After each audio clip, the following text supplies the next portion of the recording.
Yeah, just yeah. Are you saying that right when we come back? No. We're gonna be doing that right. Me and you are talking for like 2 minutes. Okay. Okay. Then when I start doing all that, we're gonna do our thing. Oh, so do you want me to play the music once? No. Okay, no so music, no don't music. worry about Yeah, it for don't worry this about the break. music. Don't worry about the Because music. because we gotta be quiet. Yep.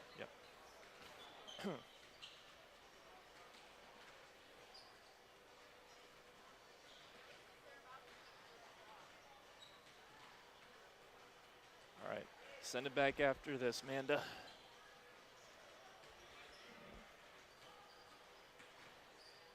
Hey, Keith, try to go a little, see where the handle is? Like, go a little higher. Right there. Yeah.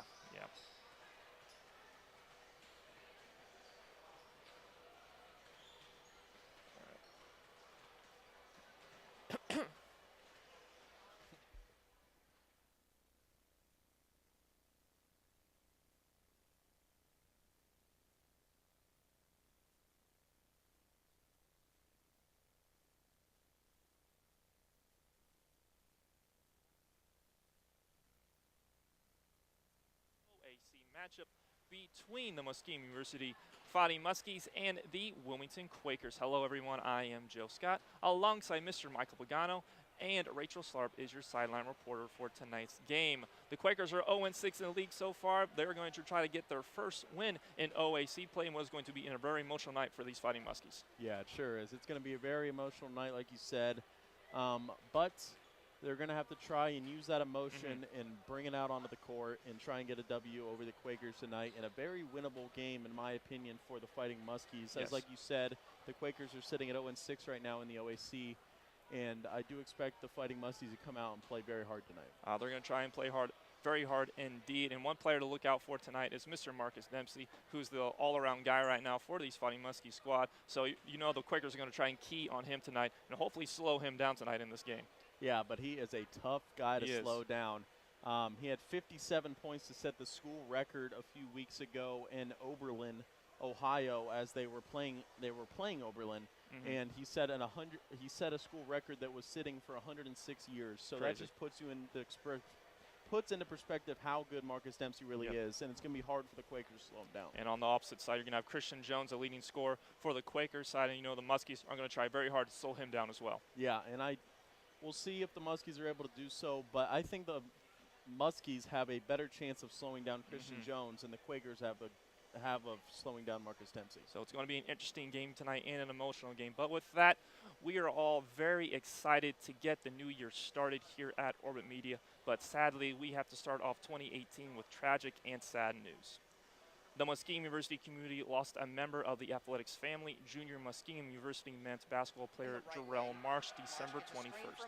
Marsh tragically died in a car accident one day after scoring his 1,000th career point.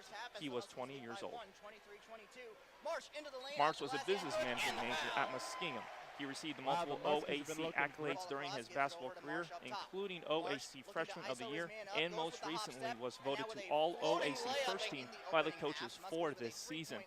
Jarrell Marsh was finally laid to rest on January 4th, surrounded by friends, family, and loved ones. All of us here at Orbit Media and Muskingum send our prayers and condolences to Jarrell's family and friends, and hope you find peace during this hard time. Marsh also leaves behind his 2-year-old son Preston, and we send our love to him as well. Jarrell Marsh was a beloved family member of the Muskingum family, and he will truly be missed, but never forgotten. We will miss you. Rest in peace, Agent Zero. We will be right back with tip-off after these messages.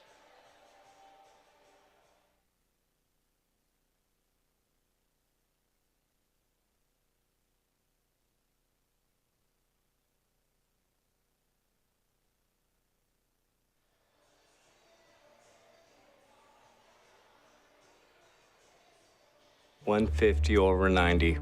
180/111. 160/110. I had a stroke. This is what high blood pressure looks like. You might not feel its symptoms, but the results from a stroke are far from invisible or silent. If you've come off your treatment plan, get back on it, or talk with your doctor to create an exercise, diet, and medication plan that works for you. Go to loweryourhbp.org. If I would have followed a treatment plan, I'm Scott, General Manager here at Carpet Care Plus. Give us a call for all your carpet, upholstery, and tile and grout cleaning needs. We are your healthy home specialists. Carpet Care Plus is the right choice for your home or business. They service fabric, tile, and of course carpet, as well as much, much more. Allergens from pets? Don't sweat. Your home can be breathable yet. Call Carpet Care Plus at 740-455-6161 or go to carpetcareplusinc.com. Carpet Care Plus, your healthy home specialist. And we are back live from the ANC Steel Center for tonight's OAC matchup between the Muskingum University Fighting Muskies and the Wilmington Quakers. Hello everyone, I am Joe Scott. Alongside Michael Pagano and Rachel Slarb is our silent reporter for tonight's game. So we got that out of the way that we talked about earlier with the tragic loss to Jarrell Marsh a couple weeks ago. It's been a tough time here on campus for all of us here as students and media members and as athletes. Me and Michael Pagano I am a retired athlete and Michael is a current athlete here. So it's been an emotional week for all of us, but we're happy to be back with family and friends. As the crowd is starting to get very loud, and like we mentioned, we expected a big crowd, and it sure is a big crowd tonight. Yep, it is a big crowd. The ANC Steel Center is filed up. The Muskies are on the court right now to a round applause for the team. We're going to have Rachel Slarb here pretty soon for Coach Schwab, so we're going to take you there here in a couple minutes till we get Schwab going. But again, it is going to be an interesting battle tonight between these two teams. Even though the OAC the Quakers are winless in OAC right now, they're going to try to spoil this for the Muskies tonight. It was going to be a very interesting game. But first, we're going to, real quick here,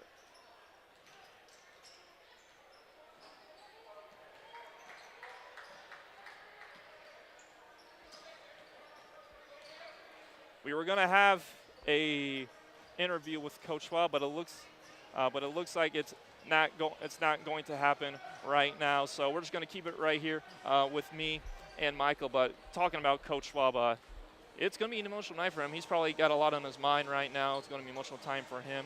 So we know he's going to have his players ready tonight. Yeah, and it sure is going to be a very emotional night, like you said, as this is the first home game for the Fighting Muskies since the tragic death of Jarrell Marsh. Obviously, the Fighting Muskies have played several games, but none of them have been at home. So it is a very big night for the Muskingum community. And like we've been saying, it's going to be very emotional, and we will see how the team responds tonight. Yeah, we will see indeed. So with that, we're going to take a quick break. But when we come back, we will have starters, and also we're going to have a moment of silence for Jarrell, and it's a very special ceremony coming here pretty soon. So keep it right here on WMCO Orbit Television and on YouTube at Orbit Media TV. 150 over 90. 180 over 111. 160 over 110. I had a stroke. This is what high blood pressure looks like. You might not feel its symptoms, but the results from a stroke are far from invisible or silent. If you've come off your treatment plan, get back on it, or talk with your doctor to create an exercise, diet, and medication plan that works for you. Go to loweryourhbp.org. If I would have followed a treatment plan, I would not be in this situation.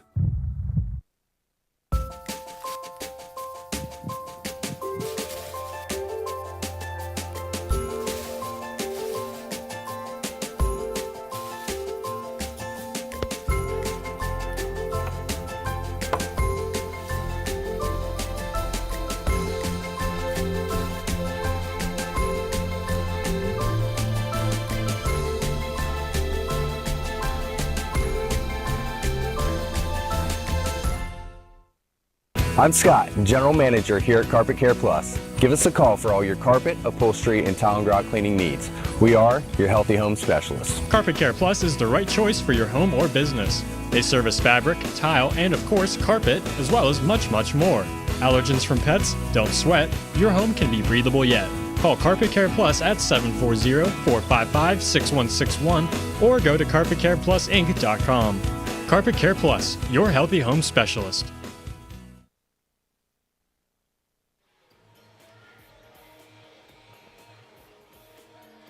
And we are back live from the ANC Steel Center for tonight's OAC matchup between the Muskingum University Fighting Muskies and the Wilmington Quakers. I am Joe Scott alongside Michael Pagano and Rachel Starb is your silent reporter tonight.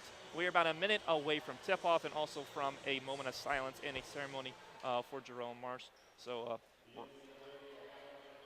we are very excited to get this game underway. Less than a minute left. We are going to go to the PA announcer and we're going to listen live because we're going to get the rituals and the ceremonies underway. So keep it right here.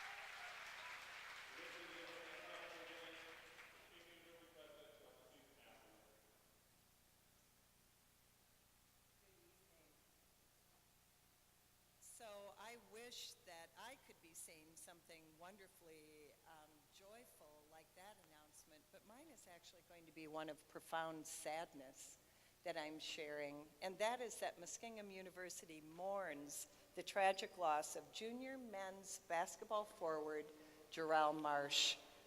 Jarrell, a member of our men's basketball team, who became the 31st Muskie player in our history to score 1,000 career points, passed away unexpectedly in a car accident on December 21.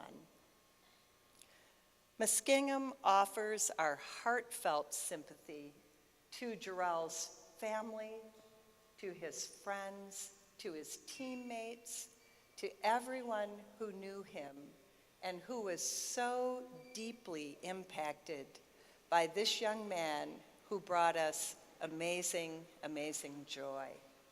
Thank you for standing. I think that is very, very important as we recognize a valued member of our community, a young man who brought so much to this institution, as we celebrate him and all of the memories that we have of him, and as we gather together right now for a moment of silence, thinking about both Jarrell and also all of those who are mourning his loss. If you would join me in that moment, please.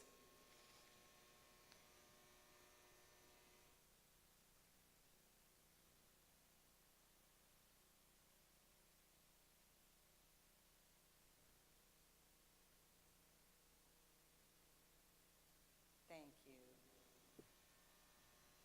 Thank you, Dr. Master. At this time, Muskingum University head men's basketball coach Travis Shaw would like to make a special presentation.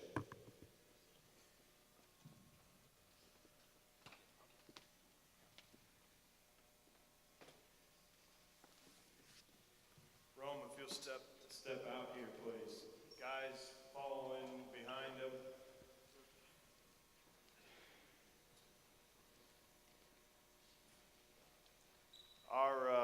Our hearts broke 3 weeks ago when Jarrell Marsh passed away. But because of this man, none of you know this, but in the greatest show of toughness, tenacity, and courage I have ever witnessed in my life, when we reconvened on December 26th, Jarrell's father, Jerome Marsh, was on this campus and addressed our team for 35 minutes. I can never thank you enough. I loved your son, Jarrell, like a son of my own. And we will always consider you to be a member of the Muskingum basketball family. While we'll always carry the memories of Rel with us the rest of our lives, I do want you to have the jersey that he scored his 1,000th point in so you can look at it for the rest of your life. We love you. We thank you. from the bottom of our hearts, we got work to do.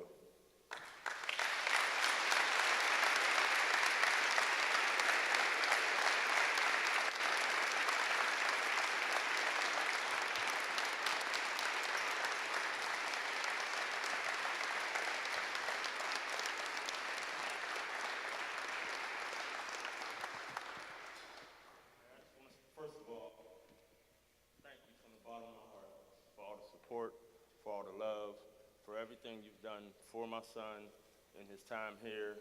It was the absolute best choice I could have ever made for my son in conjunction with where he wanted to continue schooling at. But I do want to just thank, and I asked Travis this, man, a couple people. First, I want to thank the student body. I'm going to thank each of you because he played for your enjoyment. He played to make sure you got the show that you came with. And everybody on this team know, when it came to Agent Zero, he was going to give you everything you had. So thank you. To the staff, faculty, teachers, dean, professors, thank you sincerely for pushing my son and making sure my son wasn't just some number. Thank you for really contributing to his growth and his development. To the team, thank you for bringing everything out of my son.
The name itself ties every single aspect of life for everybody in this room into one bold, courageous, empowering statement. We got work to do.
And with that, we are going to take a quick break. When we come back, we will have your starters and tip-offs. So keep it right here on WMCO Orbit Television and on YouTube at Orbit Media TV.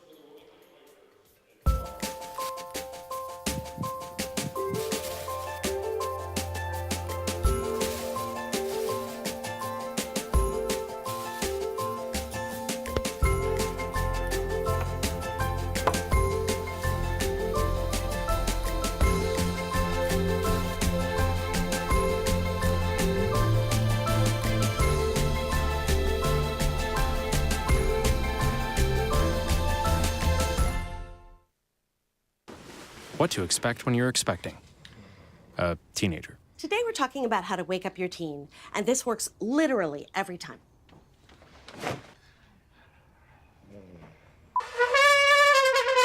Good kisses. Good kisses. You heard how loud I heard. It wasn't you. It was the... Is that bacon? You don't have to know it all to be a perfect parent. Thousands of teens in foster care will love you just the same.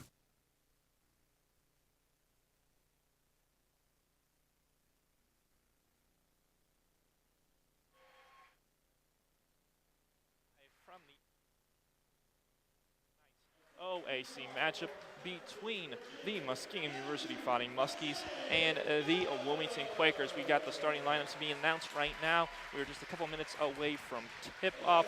We got the starting lineups right now for the Wilmington Quakers. Starting for the Wilmington Quakers right, that was number 2, Christian Jones. Number 5, DJ Isles. Number 10, Jordan Jones. Number 14, Andrew Russell. And number 25, Nathan Scott. And your starters for the Fighting Muskies. Number 1, Marcus Dempsey. Number 3, Devon Pert. Number 4, Jalen Page. Number 2, Rashay Douglas. And number 44, Brandon Keys. So sophomore guard Rashay Douglas gets the start tonight for these Muskies. Yeah, and looking at it, it looks like that is going to be Rashay Douglas's second start of the season. As we are just about ready to get this one started. I don't know about you, Joe, but that whole ceremony was very touching. It really kind of gave you goosebumps, and if it didn't, it did. It was an awesome. I feel like the entire student body is here. We have a great crowd on our hands here in the ANC Steel Center. Much respect for both teams right now.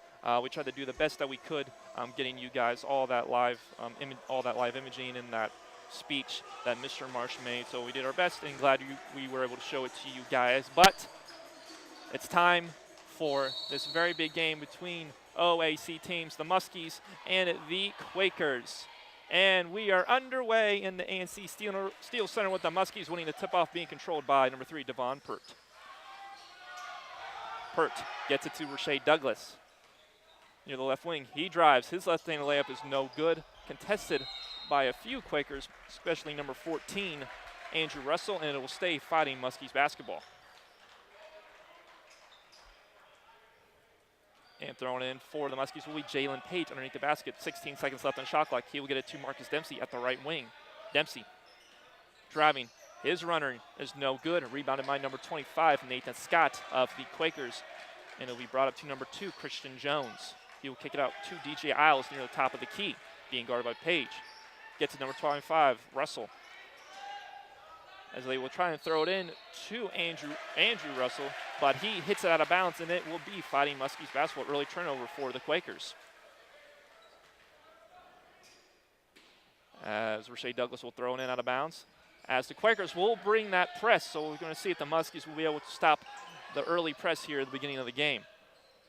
As Page will bring it up for the Fighting Muskies. And they will set things up. As Page will run the offense, get it to Dempsey near the right wing, get it ahead to Devon Pert near the top of the key. Pert drives with his right hand, gets it to Brandon Keys near the free throw line, kicked it back out to Pert. Pert driving, left-handed layup, and he is fouled on the play as he drives to the bucket, and he will go to the free throw line to shoot 2 shots. Yeah, and one important thing I learned from talking to our sports information director, Tom Caudill, was that Wilmington loves to press, and he Mhm. expects them to press all game long. So we will see tonight how well Muskingum is able to beat the press. Pert's first free throw is no good, as the foul was given to Christian Jones of the Quakers, his first.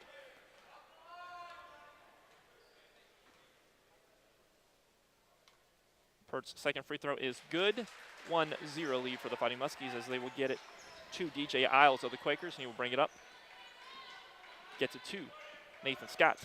He will get it to Christian Jones, almost stolen by Devon Pert, but Christian Jones drives, and it's a charge! Great defense by Rashae Douglas, and that is Christian Jones' second foul. 2 early fouls, not even a minute and a half into the game, and the top scorer for the Quakers is in foul trouble, and he will be subbed out of the ball game. And he might be sitting down for quite a while after that, as Coach Hunt is not going to want to bring in his best player if he already has 2 fouls, because he knows they need them later in the game. Number 4 junior guard Kevin Lewis checks into the ball game for the Quakers. He's guarding Devon Pert at the full court press as Pert will drive. His layup is good for Devon Pert as he has the first 3 points of the ball game for these Fighting Muskies. 18:30 remaining in the first half. Isles will get it to Lewis as he will get it to Jordan Jones at the left wing, leaving Andrew Russell wide open at the three-point line, and his three-pointer is good for Andrew Russell. 3-3. Near steal for Jordan Jones of the Quakers, and then we'll get it ahead. Muskies of Brandon Keys. Keys drives, and he is fouled on the play by number 14, Andrew Russell, and Brandon Keys is going to go to the free throw line for 2 shots. Yeah, and great ball skills by the quote-unquote big man for the Fighting Muskies, as Brandon Keys is guarding Andrew Russell, who is 6'7", and he put a good move on him and got sent to the free throw line. Keys' first free throw is front of the rim, no good. 18:08 remaining in the first half, tied 3-3. Andrew Russell's first foul of the ball game. Keys' second free throw attempt is good. 4-3 lead for the Fighting Muskies. As Jones will get it ahead to Isles, and Isles will set up the offense at the top of the key. We'll get it to Andrew Russell. He will get it to Nathan Scott. Scott to Isles near the left wing. Good back screen for Andrew Russell, and he is blocked by Brandon Keys on the play, but picked up by DJ Lyles. He'll get it to Nathan Scott. His three-pointer is good for the Quakers. Back-to-back three-pointers to start this game off for the Quakers. And that's going to be a turnover. Bad pass by Rashae Douglas to get it to Devon Pert, and that's an early turnover for these Fighting Muskies. Yeah, and this press is starting to give the Fighting Muskies some fits for sure, so they're going to have to figure out how to effectively break it. As like I mentioned earlier, it is expected to be on the whole game. Jones being guarded by Pert. Excuse me, Lewis being guarded by Douglas. Nathan Scott, his second three-pointer is good. Back-to-back three-pointers for Nathan Scott, one of the top scorers for this Quaker squad. That is a 9-4 lead for the Wilmington Quakers. Page being guarded by Isles. Gets it to Douglas at the top of the key. Douglas driving, kicking to Marcus Dempsey. Dempsey being heavily guarded by Jordan Jones. Dempsey driving, spinning. Good pump fake, gets Jones in the air, and his first shot of the day is good by Marcus Dempsey. 9-6 lead for the Quakers. Isles, right wing, gets a screen from Nathan Scott. Throws it into Andrew Russell in the post, being guarded by Keys. Height advantage for Andrew Russell. He's able to execute, get the 2-point shot. 11-6 lead for the Quakers. As Page will bring it up for the Muskies.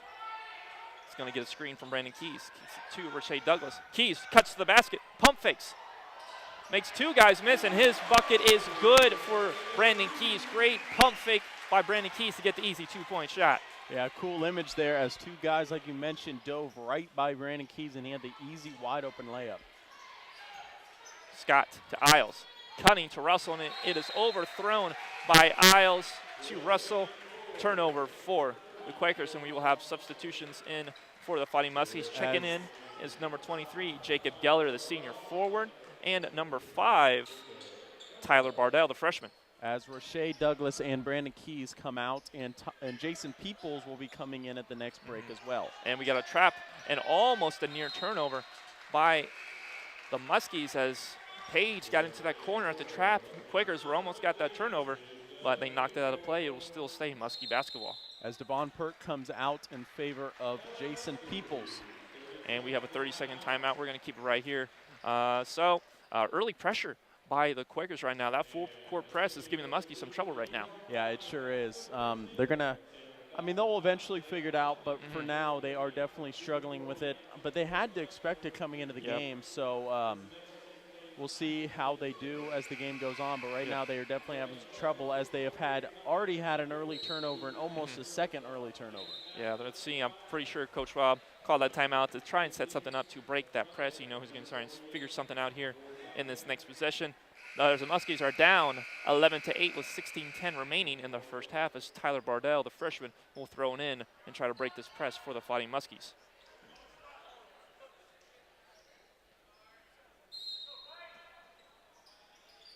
Bardell will throw it into Page. Page has to break that double team, and he was able to. And Page will be able to bring it up for the Fighting Muskies. Page being guarded heavily by Isles. Page, his driving layup is, he had a nice pass to Jacob Geller, and it was blocked on the play by one of the Quakers. Got the ball stuck up there. It was a huge block, and it will be Quakers' possession. Good defense by the Quakers. Yeah, that was good defense. Big block that it got stuck up in the rim, and now we are back in play as Isles will bring it up for the Quakers. Isles gets a screen from number 30, Colin Myers, who checks into the game. Lewis being guarded by Peoples. His shot is good, and he was fouled by Peoples, and he will go to the free throw line for an and one opportunity. As number 21 for the Quakers is going to be checking in, it looks like. I believe that's 24. 24, okay, G.J. Mercer, the junior forward. Nathan Scott comes out as well as DJ Isles. That's number 11, Peyton Smith, checks into the ball game for the Quakers. And Dempsey gets the rebound from the missed free throw. His three-pointer is no good. Thought he got fouled on the play, but Jordan Lewis picks it up and he will bring it up for the Quakers. Lewis, he may go coast to coast, but he kicks it to Colin Myers for the easy jumper, and that is good.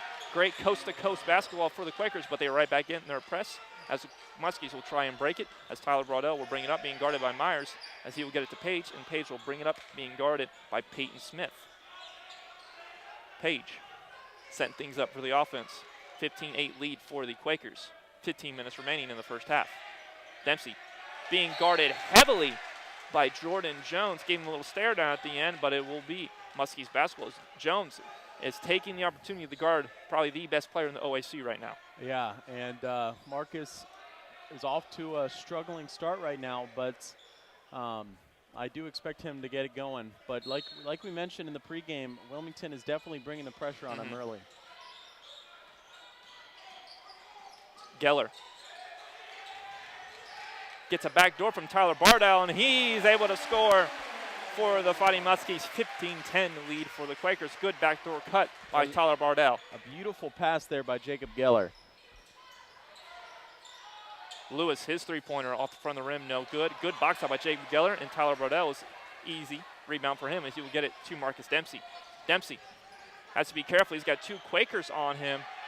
Try to break that two-man press, and he will get it to Jacob Geller just in time. He kicks it out to Page into the left wing. Bardell, his three-pointer. Bang! Tyler Bardell. 15-13 lead for the Quakers. 14-15 remaining into this first half. And a good job by Jacob Geller to high point that pass out of the double team by Marcus Dempsey. As Dacian Smith was able to get past Jacob Geller, but he was able to save the ball and get it to Tyler Bardell. Gets it to Page, up to Marcus Dempsey. Dempsey being guarded by Jordan Jones, and Jordan Jones will get the reach in, and I believe that'll be his first foul of the ball game. And you can tell Jordan Jones is very happy he gets to guard Marcus Dempsey as he kind of stared him down after that foul by himself. He kind of stood there and kind of just shook his head, so you can tell they're pumped up to guard Marcus Dempsey tonight. He wanted the opportunity. He's going to get the opportunity tonight. What is going to be a very big matchup between those two. Dempsey being guarded by Jordan Lewis this time. Dempsey kicks it out to Jacob Geller into the three-point line. Geller looking for an open Muskie. He will get it to Marcus Dempsey. 13 seconds on the shot clock. Dempsey. His three-pointer. Again! Back-to-back three-pointers for the Fighting Muskies. 16-15 lead, their first lead of the night. And you can't guard Second that. lead. You can't guard guard that at all. that if you can shoot it over him and make it. Jordan Lewis, he had a nice little crossover being guarded by Dempsey, and he's get the tough shot in for, Kevin Lewis. And now is a 17-16 lead for the Quakers as they regain the lead. Bardell. Again, the press. Almost a near turnover for the Fighting Muskies. They're trying to break this press, but Quakers will not let loose. The Quakers are playing hard and they're playing fast. So they are not making any passes easy for the Fighting Muskies right now. And I've always wondered why a team doesn't just press the whole game, and that's exactly what the Quakers are doing. 13-19 remaining in the first half as Marcus Dempsey will throw it in for the Fighting Muskies. He will get it to Jalen Page in that corner. He has to be very careful, and Jalen Page is able to get out of there, being guarded heavily by Kevin Lewis of the Quakers. But Page gets it to Jacob Geller. Gets it back to Page in the right wing. Page gets a screen from Geller. Gets it to Tyler Bardell. Saw Geller in the post, but not able to get it to him as he will get it to Marcus Dempsey. Dempsey to Page. Kicks it out to Bardell near the top of the key. Bardell behind the back. Gets it to Jason Peoples. Peoples, left wing. His driving layup blocked by Andrew Russell of the Quakers. Good defense by Russell. As he'll get it ahead to Christian Jones, who checks back into the ballgame with those 2 fouls. You know, he is going to have to be smart in the rest of this first half and try not to get that 3rd foul. Payne Smith was looking for Nathan Scott in the low post, but bad pass by Payne Smith. And then that is another turnover for the Quakers as number 4 checks out of the ballgame, Kevin Lewis, as number 5, DJ Isles checks back in. Dempsey will throw in to break the press, and that is a bad pass by Marcus Dempsey, intercepted by Nathan Scott. His layup was partially blocked, I believe, by Dempsey, but he gets his own rebound as Geller tipped it back out, but Christian Jones at the top of the key. His three-pointer is good for Christian Jones. Oh, wow, is this a very high-paced, frantic game right now? 20-16 lead for the Quakers. Another turnover on the press by the Muskies. Tyler Bardell was looking for Dempsey. He threw out of bounds, and he will check out of the ballgame as Rashae Douglas, Brandon Keys, and I believe Devon Pert. Well, yes, Devon Pert will check back into the ballgame as the original starters will check into the game for the Fighting Muskies after they have nearly back-to-back turnovers. As Jalen Page actually comes out of the game and Jason Peoples stays in. Oh, Jason Peoples will stay in. Nathan Scott, top of the key, will get it to DJ Isles, being guarded by Devon Pert. Isles gets a screen from Russell. Kicks it out to Nathan Scott. Top of the key, Scott. To Peyton Smith. He gets it out to Nathan Scott once again. And he is fouled on the three-point line by Marcus Dempsey. And Nathan Scott will go to the free throw line to shoot 3 free throws. Bad foul right there by Marcus Dempsey on that three-point shot. As you can tell, Marcus Dempsey is a little bit frustrated right now by how hard they are guarding him. But you had to expect it because you know the Quakers were going to come with the press, and they have come with the press and more as they are making the Fighting Muskies make mistakes they haven't made all year. Yep. And Nathan Scott is a 76 free throw shooter, and his first free throw is good. 21-16 lead for the Quakers. 11:54 remaining in the first half. Second free throw is good for Nathan Scott. That'll be his 8th point as he leads all scorers with 8 points.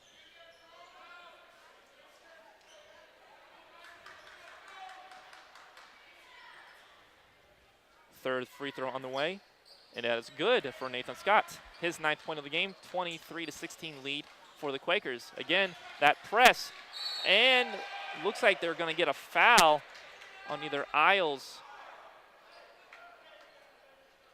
or Nathan Scott. They're going to get it on Isles. Looks like he got Devon Pert on the arm, and that is Isles' first foul of the game. Muskie's struggling with this pressure right now. They got to figure something out. As Rashae Douglas will throw it in.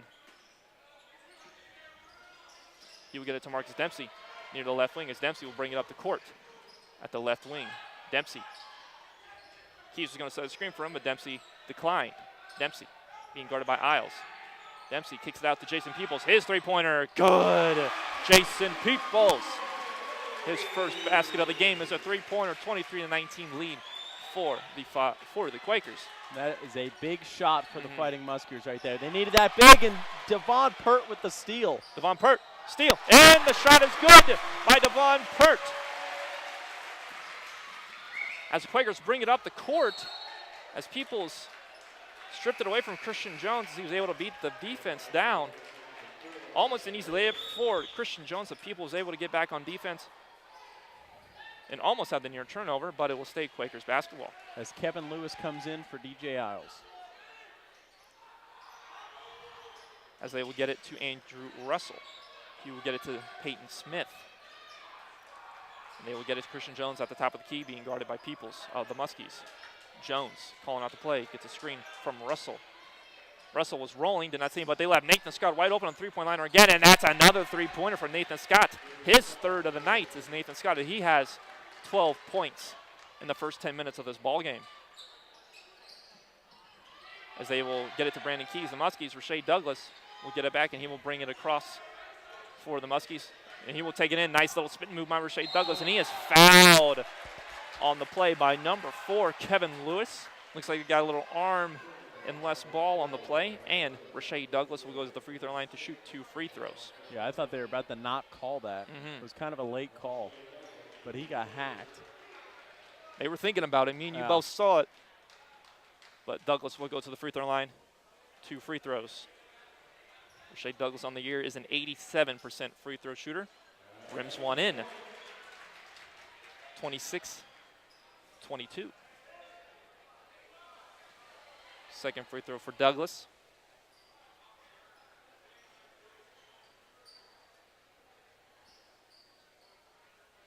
Front of the rim, no good. Rebounded by Kevin Lewis of the Quakers, and he will get it ahead to Peyton Smith near the left wing. 26-22 lead for the Quakers. 10:30 remaining as they get it to Russell in the post, and his shot is missed, and it'll be rebounded by Jason Peoples of the Muskies. He will bring it ahead to Devon Pert, and he skips it to Rashae Douglas. His three-pointer, no good. Rebounded by Andrew Russell of the Quakers. Smith bring it ahead to Nathan Scott. He gets another three-pointer with Nathan Scott and misses it. Rebounded by Devon Pert. And they have to be smart here. Almost nearly stolen by Kevin Lewis as they will get it to Rashae Douglas, then Marcus Dempsey to the right wing. Dempsey being guarded by Russell. Dempsey is good, and that's an and one opportunity for Marcus Dempsey. And that's on Christian Jones. That's his third foul of the game. That is a big play by Marcus Dempsey, as it almost definitely will get Christian Jones out of the game, and it will. It could have gone either way. The charge of the block, but they thought that Christian Jones got in there late, and Dempsey will go to the free throw line for an and one opportunity. Checking back to the game for the Quakers is number 10, Jordan Jones, and number 30, Colin Myers, as Dempsey will finish the and one opportunity as the Muskies are down by 1, 26-25, 10 minutes remaining in the first half. Smith will bring it up for the Quakers. As look at the Muskies, look like they were in a 2-3. Oh, they are in the zone, 2-3 zone. Will the Muskies go in? Lewis back to Jones, top of the key. Myers to Nathan Scott. Scott airballs a three-pointer, but it's rebounded by Peyton Smith. But did not touch the rim, so they got 5 seconds remaining on the shot clock, but they left Peyton Smith wide open for the three-pointer. Rebounded by Marcus Dempsey, as Dempsey will bring it up for the Fighting Muskies. Dempsey, his floater's no good. Rebounded by Nathan Scott of the Quakers, and Jordan Jones will kick it ahead to Kevin Lewis. Lewis, his shot is no good. Rebounded by Jake Geller of the Fighting Muskies. Geller gets it ahead to Marcus Dempsey.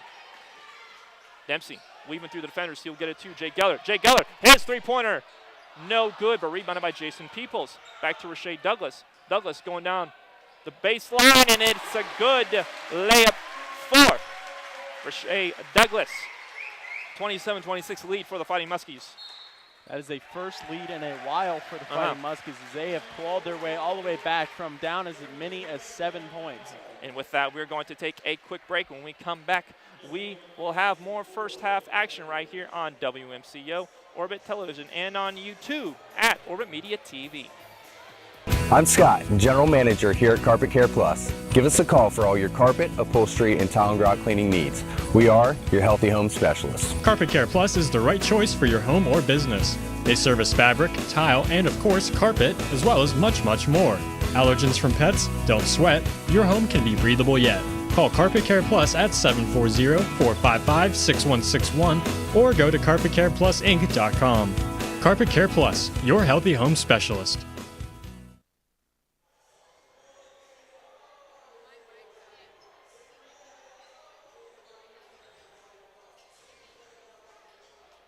And we are back live from the ANC Steel Center as the Muskies have a 1-point lead, 27-26, 8:55 remaining. And it is Quakers ball. Isles to Lewis, left wing. Back to Isles, top of the key. Back to Jones, right wing. Skips it ahead and it is stolen. Oh, nearly stolen it. Almost nearly stolen, but great effort by Devon Pert to nearly get that steal, but it will stay Quakers basketball. And that is what Devon Pert brings to the game every single game. He not only brings great speed to get into the paint and get some layups, but he also brings phenomenal defense, as he's one of the quickest players on the court, and he makes for plays like that. As Isles will get it to number 3. Will Patrick, as he checks into the game for the Quakers, missed shot and rebounded by the Muskies as Devon Pert will bring it up. Pert.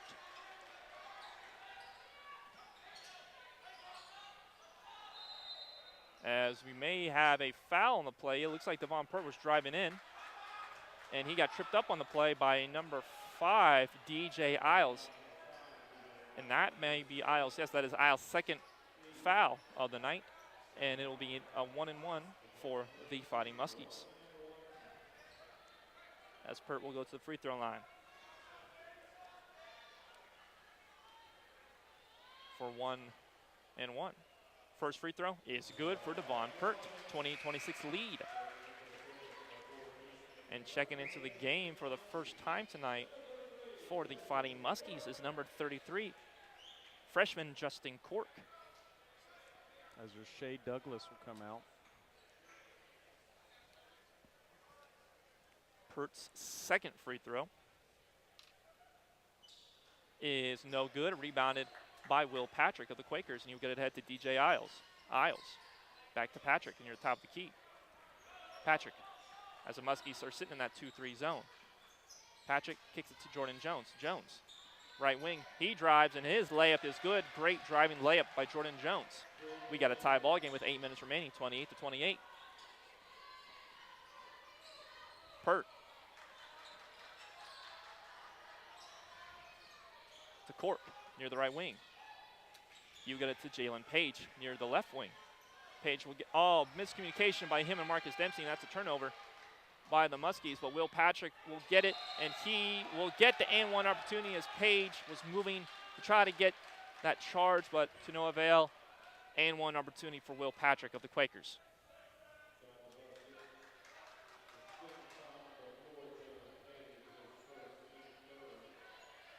And that is Page's first foul of the game. Patrick's and-one is no good, rebounded by Marcus Dempsey of the Fighting Muskies. 30-28 lead for the Quakers, 7:30 remaining in the first half. Dempsey being guarded heavily by Will Patrick.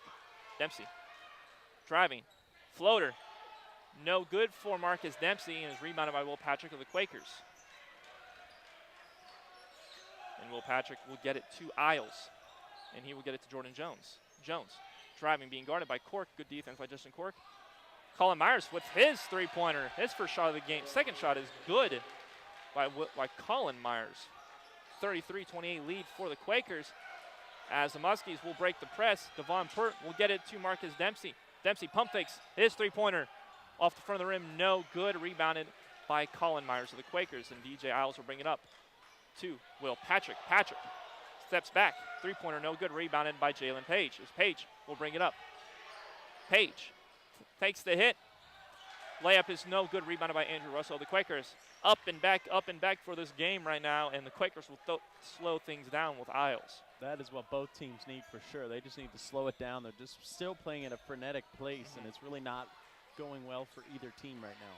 Russell, top of the key, being guarded by Geller. Will Patrick, left wing, gets it to Isles near the left corner. Isles. 3 seconds on the game shot clock, and Isles gets the layup. 35-28 lead for the Quakers. Looks like we have a delayed game warning on DJ Isles. And we'll have some substitutions for both teams. Number 4 of the Quakers, Kevin Lewis, will check in. 25, Nathan Scott of the Quakers.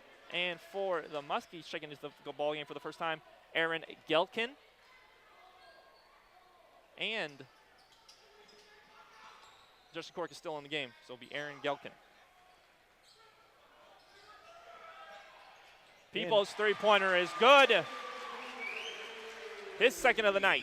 35-31 lead for the Quakers. And that is Jason Peoples' specialty right there. He is a great three-point shooter. Lewis, top of the key. Looks like the Muskies are back in a man-to-man.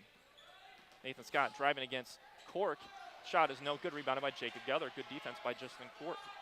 Cork, left wing. Pump fake, back to Geller. His three-pointer from the rim, no good. Rebounded by Colin Myers of the Quakers. They leaving Geller open for that three-point shot, just not able to connect. He can hit those, but he's not connecting right now. Yeah, he's been close on both of them, just they've not gone down. Myers to Nathan Scott, to Isles near the left wing. Back to Will Patrick at the top of the key, being guarded by Gelkin. Will Patrick.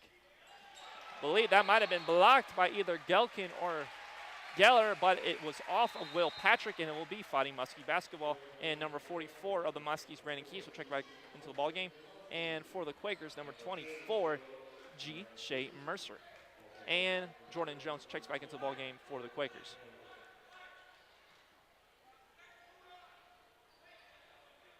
As Cork throws it in, gets it to Page.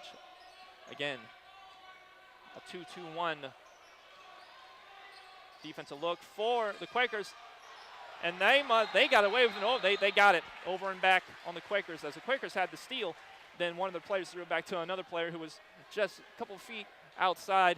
So they were able to get that over and back, as basically almost everyone in the gym saw that. And basically only one ref saw that, because the other two refs weren't going to call it. But the other ref saw it at the other end and was able to make the call. The unfortunate thing, though, is the Fighting Muskies are still having a lot of trouble with our press right now. Although they got lucky, they are still struggling with it. Cork will throw it into Marcus Dempsey. Dempsey having a quiet night so far. Dempsey driving, and he got bodied up by Jordan Jones. Tripped up Dempsey, and Dempsey will go to the free throw line for an 1-and-1. Is Jordan Jones' second foul of the night? Some early foul trouble for the defenders of Marcus Dempsey right now. Christian Jones has 3, and Jordan Jones has 2. Dempsey's first free throw, 1-and-1 is no good. Rebounded by Nathan Scott of the Quakers. He will get it to Kevin Lewis. He will get it ahead to DJ Isles. Dempsey's sitting on 8 points right now. Lewis, being guarded by Peoples, gets to Jordan Jones near the right corner. He will get it back to Isles at the top of the key. Isles being guarded by Gelkin. Isles, some nice moves in the post. He will get it to Jordan Jones near the right wing. His three-pointer, no good. Rebounded by Brandon Keys. He will get it to Gelkin. Gelkin will bring it up for the Fighting Muskies. Gelkin gets it to Cork. Cork gets it to Marcus Dempsey near the left wing. Dempsey being guarded by Jones. Dempsey, his step back three-pointer is good! And 1 4-point play opportunity for Marcus Dempsey. Wow. And he is just as cool as he was before he took that shot. No emotion out of Marcus Dempsey, and that's what you got to love out of somebody like him. And the crowd loved that one. 35-34 lead for the Quakers. Dempsey hits his free throw. This game will be tied, as that was a key foul right there on the three-point shot, and that is Jordan Jones' third foul, as both key players for the Quakers have 3 fouls. And Dempsey converts the 1 4-point play. We are tied at 35 with less than 4 minutes remaining in this first half. And a very rare 4-point play at that. Smith, the Quakers, gets it to Lewis. His three-pointer, no good. Rebounded by Marcus Dempsey. Dempsey will bring it up for the Muskies. Dempsey. Dempsey gets the layup to go. 37-35 lead for the Muskies. And timeout for the Quakers. 5 straight points for Marcus Dempsey. We thought he was cold there for a second. Now he's got 14 points. And we got a time on the play. And with that, we're going to take a break as well. We'll come back. We'll have the rest of your first half for you right here on WMCO Orbit Television and on YouTube at Orbit Media TV. 150 over 90. 180 over 111. 160 over 110. I had a stroke. This is what high blood pressure looks like. You might not feel its symptoms, but the results from a stroke are far from invisible or silent. If you've come off your treatment plan, get back on it, or talk with your doctor to create an exercise, diet, and medication plan that works for you. Go to loweryourhbp.org. If I would have followed a treatment plan, I would not be in this situation.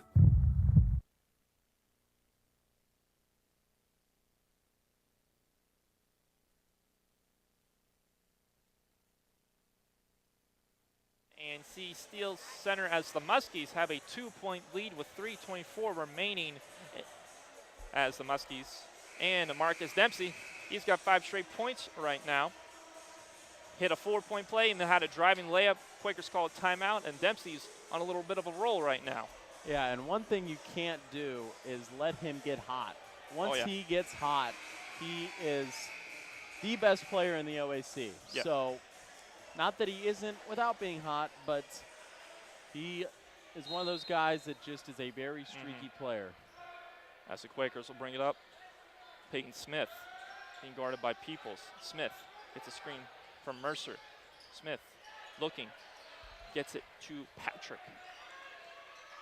And Patrick will get it to Kevin Lewis. Lewis back ahead to Will Patrick. Patrick being guarded by Dempsey. Gets it to Nathan Scott near the right wing. His 3-pointer, no good, but rebounded by Kevin Lewis. His putback is no good. Rebounded by Brandon Keys of the Fighting Muskies. Keys fighting off a couple Quakers, trying to get it out of harm's way, and he'll get it ahead to Tyler Bardell, who checks into the game for the Fighting Muskies. Bartle gets it to we'll get it to Peoples. Peoples. Nice little left hand, but hit is blocked, and we have a jump ball. Yep, jump ball, and it will be Fighting Muskies basketball. Great defense by Nathan Scott of the Quakers. Yeah, and a good break there for the Fighting Muskies as they do keep possession. As Gelkin will throw it in for the Fighting Muskies. Gelkin gets it to Marcus Dempsey near the left corner. Dempsey. Wants that one-on-one. What's he going to do here? Crosses over. Skips it ahead to Gelkin. He was able to recover as Gelkin gets it to Tyler Bardell. And it looks like we may have a shot clock violation. We'll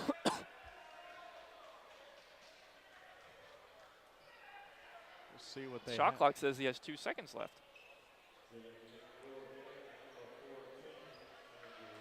As you can tell, Coach Hunt wants a shot clock violation for sure. In the meantime, checking in for the Quakers is Andrew Russell. And it looks like they're going to give the Fighting Muskies the ball back with 2 seconds left on the shot clock, as they still had time remaining in the confusion. So 2 seconds remaining on the shot clock for Muskies get a shot up. Keys to Gelkin. No good, but almost rebounded by Keys, but it was... And another jump ball, and it will be Quakers ball. As this time it'll go to the Quakers. 2:20 remaining in this first half. Muskies with a 2-point lead, 37-35. And important key moments in this game. The top scorer for the Quakers, Christian Jones, is in foul trouble with 3 fouls early in this ball game. And also Jordan Jones, one of the main defenders against Marcus Dempsey, he has 3 fouls as well. Marcus Dempsey has 14 points, the high man for both teams. But Nathan Scott for the Quakers has 25 points as he's having a good shooting night as well. As Peyton Smith will bring it ahead and get it to Will Patrick near the right wing. Patrick back to Kevin Lewis, left wing. Back to Will Patrick. His step back jumper is good by Will Patrick. That is a 2-point shot. We are tied at 37, 2 minutes remaining in the first half. Devon Pert back to Page. Pert trying to break this press. Tipped by one of the Quakers defenders, but Page is able to regain the ball. Almost lose it, but he has to get it off to Devon Pert, who's able to save him. But he got tripped up. Yeah, that looks like one of the legs caught Devon Pert, and Devon Pert will go to the free throw line, and it is a bonus for the Muskies the rest of the way. That is one thing with the press that you're going to get, though, is a lot of aggression and a lot of physicalness is going to turn into fouls that you don't want if you're the Quakers. Pert, first free throw is good for Devon Pert. That is Pert's 7th point of the night.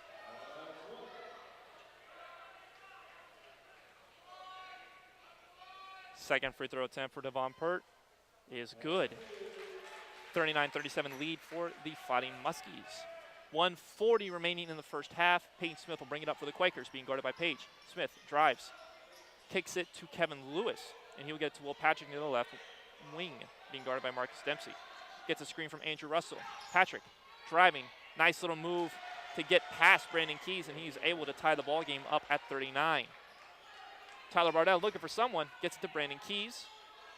Keys, he's looking for another teammate as they will get it to Page to try to break this press. Page will bring it past half court. Got a little nervous there. Yeah. It's going to be the 10 seconds. And a bad pass.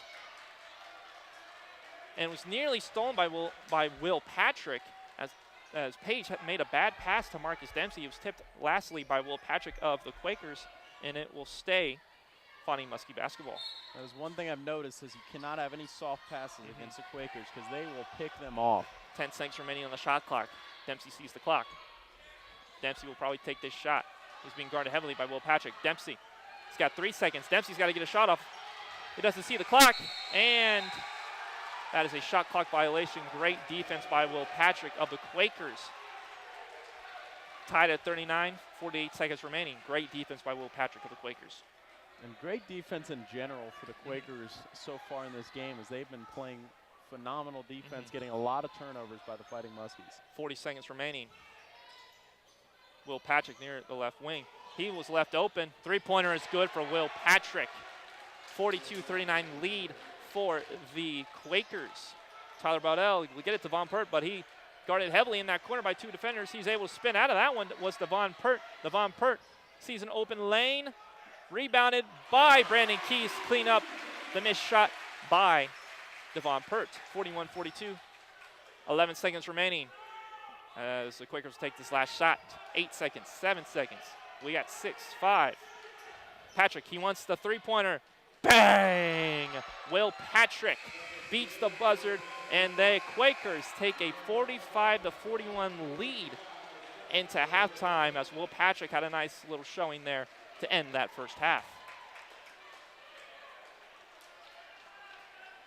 Yeah, a definite, if you're Coach Hunt, you got to love how your team's playing going into halftime.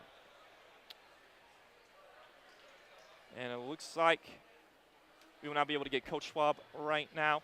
So again, a very interesting closing to that first half. The Muskies had a little momentum, but then the Quakers were able to just take that right out of them. Yeah, I mean, it seemed like every single time the Muskies started getting a lot of momentum, a lot of points in a short amount of time, the Quakers always answered back, and they are now up by 2. Or actually, no, they're up by 4. Up by 4. Heading into halftime. With that, we're going to take a quick break. When we come back, we will have your halftime report with me and Michael as the Quakers are ahead 45-41. We'll be right back on WMCO Orbit Television and on YouTube at Orbit Media TV. What to expect when you're expecting a teenager. Today we're talking about how to wake up your teen, and this works literally every time.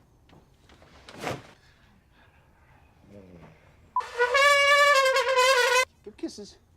Good kisses. You heard how loud I heard. It wasn't you. Yeah. It was the... Is that bacon? You don't have to know it all to be a perfect parent. Thousands of teens in foster care will love you just the same. 150 over 90. 180 over 111. 160 over 110. I had a stroke. This is what high blood pressure looks like. You might not feel its symptoms, but the results from a stroke are far from invisible or silent. If you've come off your treatment plan, get back on it or talk with your doctor to create an exercise, diet, and medication plan that works for you. Go to loweryourhbp.org. If I would have followed a treatment plan, I would not be in this situation. I'm Scott, General Manager here at Carpet Care Plus. Give us a call for all your carpet, upholstery, and tile and grout cleaning needs. We are your healthy home specialists. Carpet Care Plus is the right choice for your home or business. They service fabric, tile, and of course carpet, as well as much, much more. Allergens from pets? Don't sweat. Your home can be breathable yet. Call Carpet Care Plus at 740-455-6161 or go to carpetcareplusinc.com. Carpet Care Plus, your healthy home specialist. And we are back live from the ANC Steel Center with your halftime report as the Quakers take an early halftime lead, 45-41. We're going to go down to Rachel Slarb, who has an update for us. Rachel, what do you got for us? It's a really close game today. It is 41-45, and the ball's being passed around. It's a very, very close game. Both teams are playing very defensively today, but hopefully maybe we'll get an interview from Coach Schwab here soon, so it's back to you guys. All right, thank you, Rachel. As we do need to hint that it is an emotional night for everybody, and probably especially Coach Schwab. So we'll try to hopefully get an interview either at the post game for you guys. But again, he's on a roller coaster ride as well, so we got to take that into account. But again, the Muskies, again, as we have been talking about this entire night, emotional for everyone. Probably a little bit of a tough first half for everybody, especially on the Muskie side. They had a little bit of a slow start there, but the Quakers were able to capitalize on some turnovers, and that press for the Quakers has been killing the Muskies and has been hurting them so far. Yeah, the Quakers have been playing a lot better than I expected them to play, honestly. That press has been deadly for the Fighting Muskies right now, as they have not been able to press it, or not been able to beat it very well, as they have had 6 turnovers in the first half, so not as many as you would have expected, but just a lot of tough possessions for the Fighting Muskies, a lot of possessions where the ball's just flying around everywhere, and it's just tough. But obviously that is going to probably be one of Coach Schwab's big points going into halftime. It should be, as again also fast-paced. There was a couple of times me and you were just losing our breath trying to call this thing, but a very fast-paced action. Sometimes that hurts your team, sometimes that's good for your team. That's been doing very well for the Quakers right now. So with that, we're going to take another break. When we come back, we'll have our players that stood out to us in that first half, and we'll discuss more about it right here on WMCO, Orbit Television, and on YouTube at Orbit Media TV.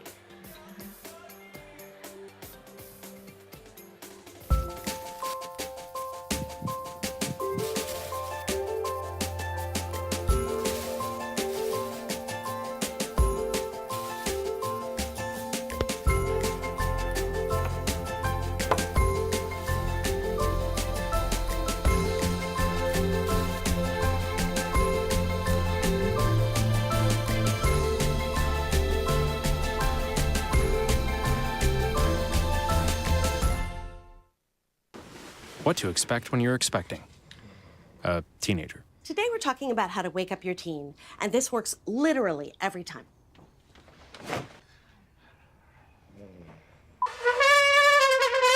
Good kisses. Good kisses. You heard how loud I heard. It wasn't you. It was the... Is that bacon? You don't have to know it all to be a perfect parent. Thousands of teens in foster care will love you just the same.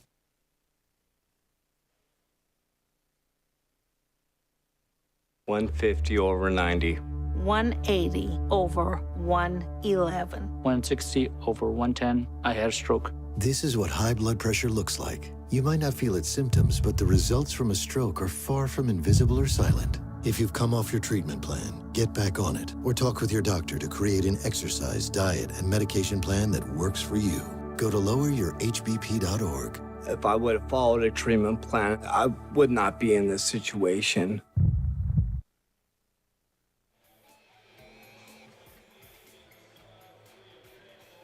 And we are back live from the ANC Steel Center as the Quakers take a 45-41 lead into halftime. Hello, everyone. I am Joe Scott, alongside Michael Pagano and Rachel Slarb is your sideline reporter. for tonight's game. So players that stood out for us in that first half.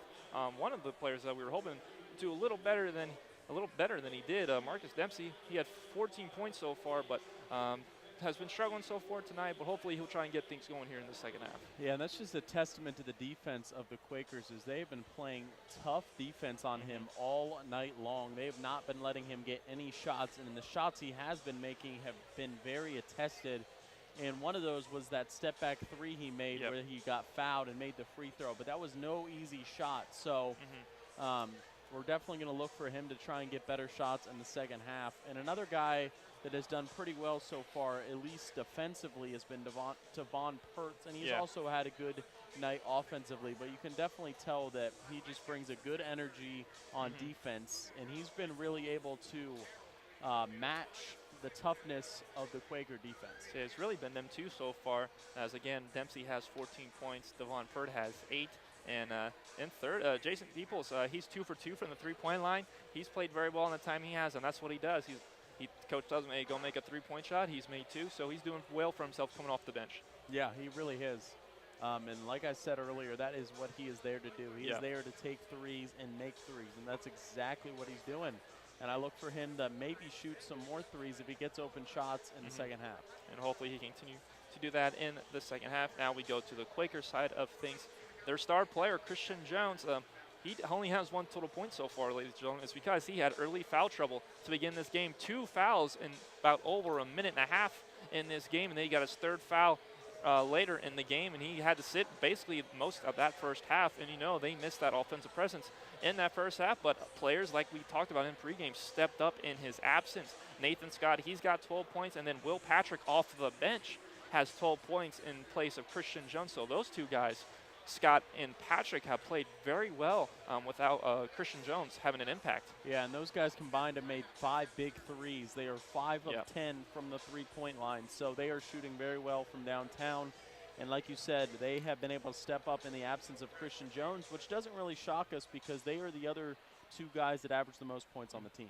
And we'll see if there will be any more players that step up in that second half. Kevin Lewis did very well defensively. You got to give credit to a lot of these guys like Jordan Jones. He's got 3 fouls as well, but he had to guard, again, one of the best players in the OAC in Marcus Dempsey. He got 3 fouls. Christian Jones got 3 fouls. These guys had the task of guarding Marcus Dempsey. They've been doing very well. Had some interesting fouls here and there, but they're doing, most of the team has been doing a very good job in trying to shut down Marcus Dempsey, including those 2 guys. Yeah, and they are doing a better job than any team I've seen so far this year. Is obviously when you got a guy averaging 30 points who has been able to guard him well.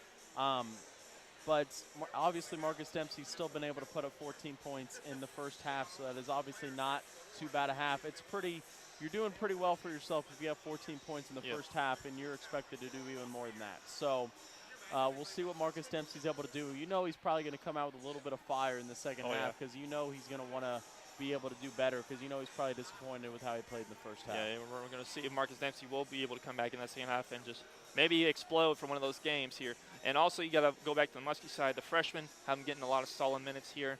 Some of the young guys are doing very well, but again, that trap, man, that full court trap, some of the freshmen are having a little struggle handling it right now, but we'll see if they can do a little better in the second half. So with that, we're going to go send it back to the studio as Zach Vinsky will have your Orbit News update for you guys, but stay tuned after the update because we will have your second half action from the ANC Steel Center here on WMCO, Orbit Television, and on YouTube at Orbit Media TV.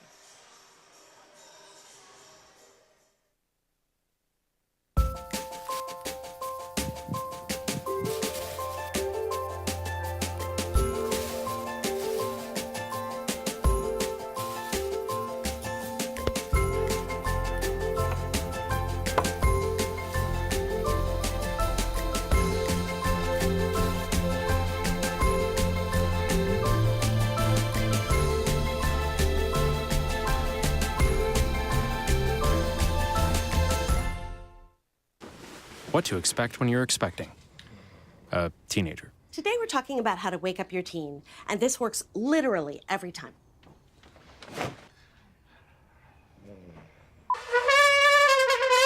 Good kisses. Good kisses.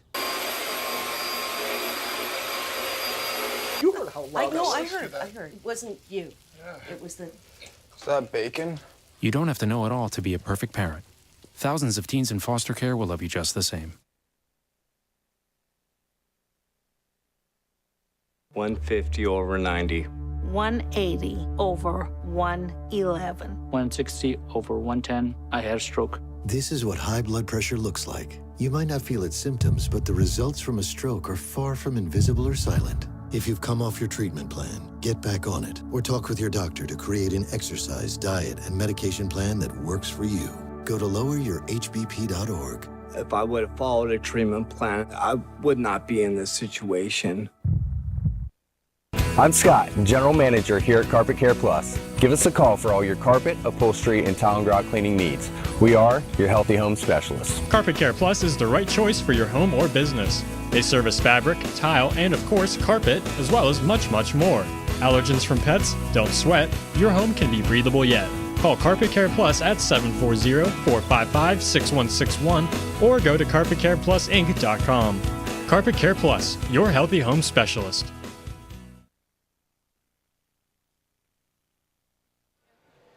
Well, we are here on the Fighting Muskie court, and it is a very close game. It is 41-45, and it looks like both teams are playing very defensively. It has been a very close game this first half, so we're going to see what comes back in the second half. Hopefully the Fighting Muskies can take a win over Wilmington.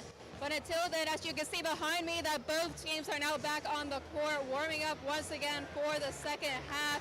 And everybody is getting pumped and ready. It is a very full crowd out here tonight. And it's such a great atmosphere. But that's all the update I have for now. Hopefully here soon we can get an interview from Coach Schwab. But until then, it's back to you guys.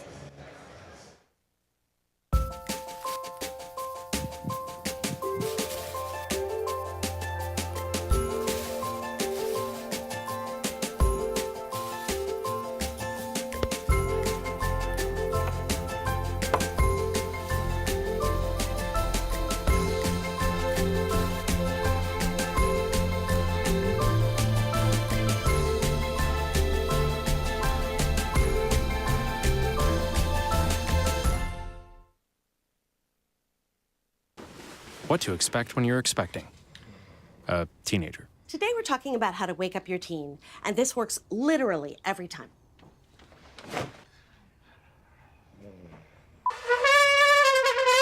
Good kisses. Good kisses. You heard how loud I heard. It wasn't you. It was the... Is that bacon? You don't have to know it all to be a perfect parent. Thousands of teens in foster care will love you just the same. 150 over 90. 180 over 111. 160 over 110. I had a stroke. This is what high blood pressure looks like. You might not feel its symptoms, but the results from a stroke are far from invisible or silent. If you've come off your treatment plan, get back on it, or talk with your doctor to create an exercise, diet, and medication plan that works for you. Go to loweryourhbp.org. If I would have followed a treatment plan, I would not be in this situation.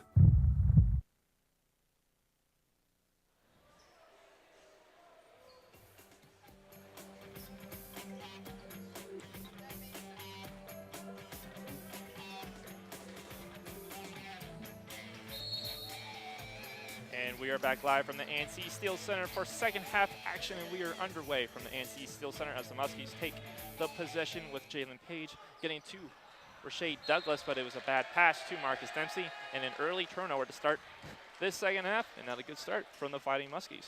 Yeah. Yeah, obviously we mentioned a lot of good defense by the Quakers, and they come out in the second half and play just as good as they had in the first half. Jordan Jones, his jumper, back of the rim, no good. Rebounded by Rashae Douglas of the Fighting Muskies as he will get it to Page. Page being guarded by Isles. Gets it to Marcus Dempsey. Dempsey drives left, kicks it to Jalen Page. His three-pointer, good, is Jalen Page. And that is Jalen Page's first points of the game on only his second shot of the game. Great shot by Jalen Page. 44-45. 19-10 in this second half. As Andrew Russell being guarded heavily, but rebounded by Jordan Jones. He misses the shot, but we have a jump ball and Quakers will regain the possession as the Quakers missed some 2 easy shots right there. Yeah, I thought that the possession arrow would have been going towards the Fighting Muskies, but I guess I probably missed a possession arrow at the end of the first half. As they will get it to Andrew Russell, and we get it to Christian Jones.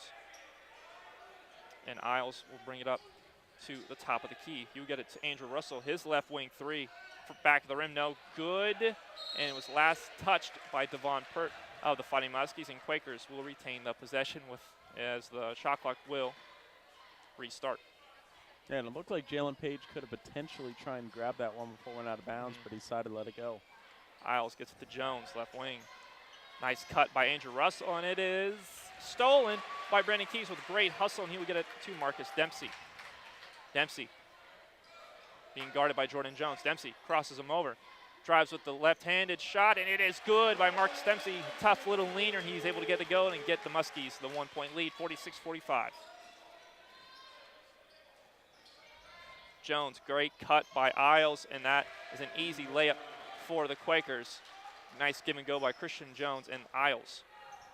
As Page will throw it into Devon Pert, being guarded by Christian Jones. Pert, he will bring it up for the Muskies. He will get it ahead to Jalen Page as they cross the half-court line just in time. Page to Marcus Dempsey near the left wing, being guarded by Jordan Jones of the Quakers. Dempsey. Jordan Jones guarding him pretty heavily. He kicks it back to Page, and his second three-pointer is good. Back-to-back three-pointers for Jalen Page. 49-47 lead for the Fighting Muskies. Hey, I'll take that all day long. Jordan Jones had great defense, but if you can just kick it out to Jalen Page all day and he makes threes, that's cool too. And it will be Quakers ball. We had a little confusion for one of the refs to see who last touched it, but it will be Quakers basketball. Which is interesting because that ref was right in front of the play, and he still had trouble seeing which one how to get a little help, and it will stay Quakers basketball. As Isles, top of the key. He will get it to Christian Jones. His right wing 3, no good. Rebounded by Rashae Douglas of the Fighting Muskies, and he will bring it ahead to Jalen Page near the right wing. Page back to Rashae Douglas, top of the key. Douglas driving. Douglas stopping. And stolen by Christian Jones. Great defense by Jones to get the steal for the Quakers. Uh-oh, they left Nathan Scott wide open near the left wing. Bang! Good three-pointer by Nathan Scott. That is the guy you cannot leave wide open like that, as he had already made 3 three-pointers in the first half. That is his 4th of the game for Nathan Scott. Page being guarded by Isles. Page will get it to Marcus Dempsey. Dempsey. Again, one-on-one versus Jones. Dempsey crosses. Leaner is good by Marcus Dempsey. 51-50 lead for the Fighting Muskies. As Isles will bring it up for the Quakers. Gets it to Nathan Scott. Scott, jumpers no good. Rebounded by Devon Pert of the Fighting Muskies. Pert will bring it up. Pert, nice little Euro step, but no good. Rebounded by Andrew Russell. Finally able to get it to DJ Isles of the Quakers. Christian Jones, left wing, gets it to Jordan Jones. Jones, three-pointer is good by Jordan Jones. 53-51 lead for the the Quakers. 16 minutes remaining in this ball game as we have a foul on the floor against Marcus Dempsey. I do not believe, didn't see who that one was on. As you can tell. Oh, that's Jordan Jones's 4th foul for the Quakers. As you can tell, Jordan Jones is really enjoying playing in this game. As you can tell, he's almost definitely talking a little bit of trash out there, because he is kind of turning and doing a bunch of stuff after all of his shots. As Geller, his layup is good for Jake Geller. Is able to split the defenders. Tied at 53. As Peyton Smith will bring it up to Christian Jones near the right wing. Jones back to Smith. He will get it to Christian Jones, and his layup is good. And one opportunity as he was fouled by Jason Peoples. Great back cut by Christian Jones. He was able to get the easy layup and an and-one opportunity. And that is the 2nd foul on Jason Peoples.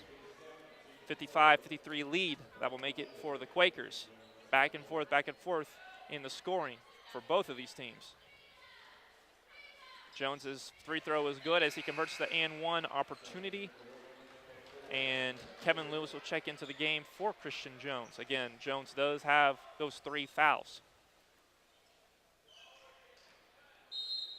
As Page will throw it in for the Fighting Muskies. We get it to Jason Peoples, who gets it back to Page. Page again, trying to break that press. Gets it to Peoples, it gets to Marcus Dempsey. Dempsey gets it to Peoples near the three-point line. His shot, no good.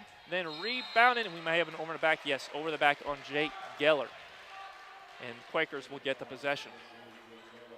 As the Fighting Muskies actually have the height advantage, it looks like, right now out on the court, but they're still struggling to get the rebounds. As Smith will get it to Will Patrick, who checks into the game for the Quakers, who had a good first half. Nice little pump fake by Will Patrick as he gets the easy basket to go. 58-53 lead for the Quakers. As he made Marcus jump there, and he got past him pretty easily. Marcus Dempsey will bring it up for the Quakers. Dempsey being guarded heavily by Will Patrick, who's loving it right now. Dempsey's floater is good. 58-53, 58-55 lead for the Quakers, and we got a timeout on the floor, and we have a full time. Looks like, yes, we do have a full timeout, and with that, we're going to take a quick break. So when we come back, we'll have more second half action right here on WMCO, Orbit Television, and on YouTube at Orbit Media TV.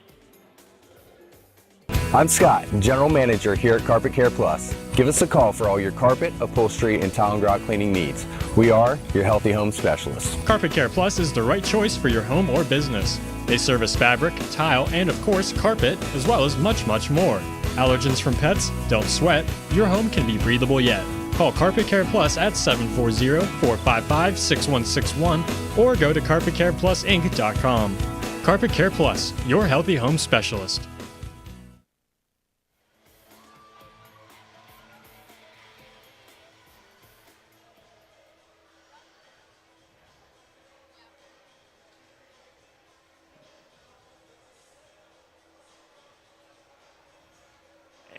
Back live from the ANC Steel Center as the Muskies are down by 3, 58-55 against the Wilmington Quakers, as Dempsey had a nice little running jumper to get to his 20th point of the night, as he's had most of the points so here in the second half.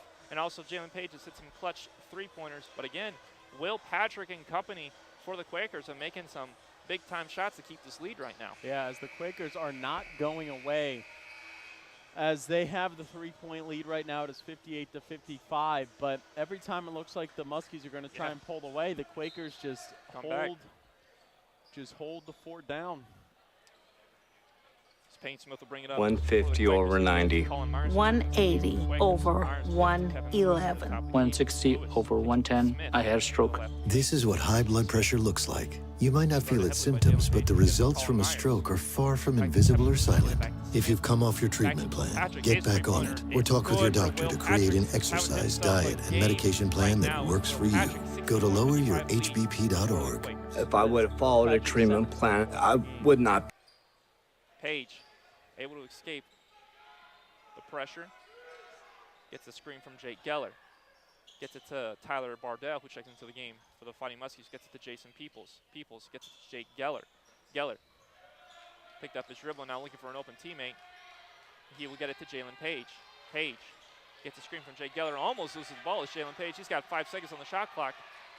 And he will go down. Bardell gets a hold of it and almost gets it to go.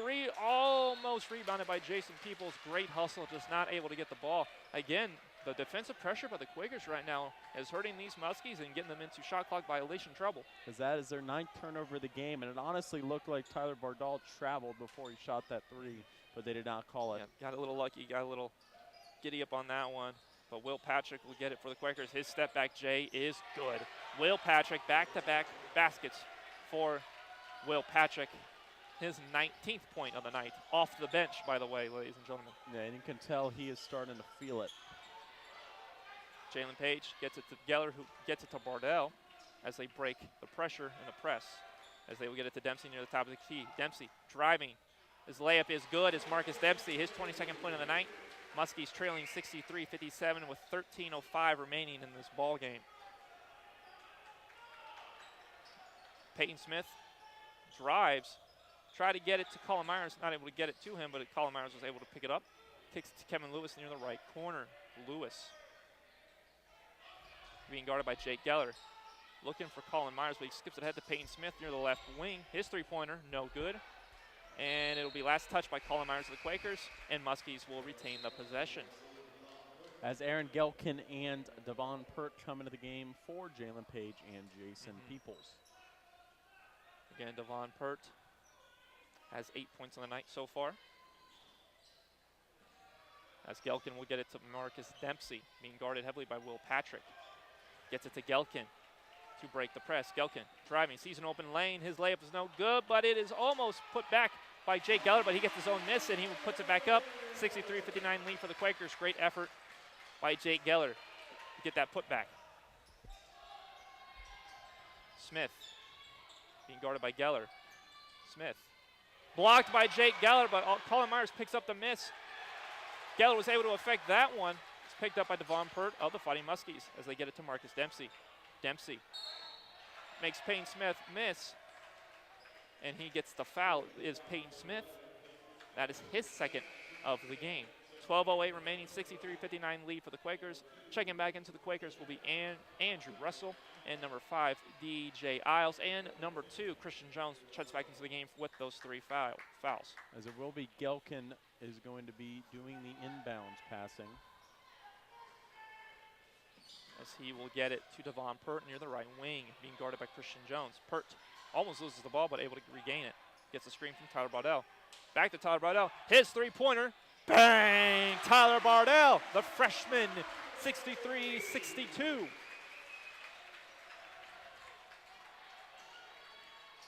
As you can tell, the fans are just kind of trying to will the team past these Quakers. As Andrew Russell had a big-time screen, knocked down one of the Muskie players. He was able to roll to the bucket and get the easy layup was Andrew Russell. As the Quakers get the three-point lead, 65-62, 11:30 remaining in the ball game. Tyler Bardell gets again at the top of the key. Looking for an open Muskie, gets it to Devon Pert near the right wing. Pert drives, and looked like he was fouled. We're going to see if it's on the ground or in the act of shooting. And it looks like, yes, it was an act of shooting, and Devon Pert's going to go to the free throw line for 2 shots. And it looks like Colin Myers will get the foul, his first of the ball game. And Devon Pert is sitting at 4 of 6 from the free throw line today, as Brandon Keys is also getting set to come back in. More than likely for Jacob Geller. Pert's first free throw is good, and Brandon Keys will check back into the game for Jake Geller, but got to give Jake Geller credit for the time he was in there. Great defense. Great defense. By Jacob Geller. Great effort on the boards for Jake Geller. Devon Pert's second free throw is rimmed out and rebounded by Christian Jones. As Will Patrick gets it again for the Quakers, and he kicks it out. Was going to kick it out to Andrew Russell, but they got the foul first. Yeah, I didn't really see a foul there, but they call it on Gelkin. Yeah, it is on Gelkin. 65-63, 11:14 remaining in the ball game. Tight ball game here we got in the A&C Steel Center. As number 2, Rashae Douglas of the Muskies checks back in. For Tyler Bardell.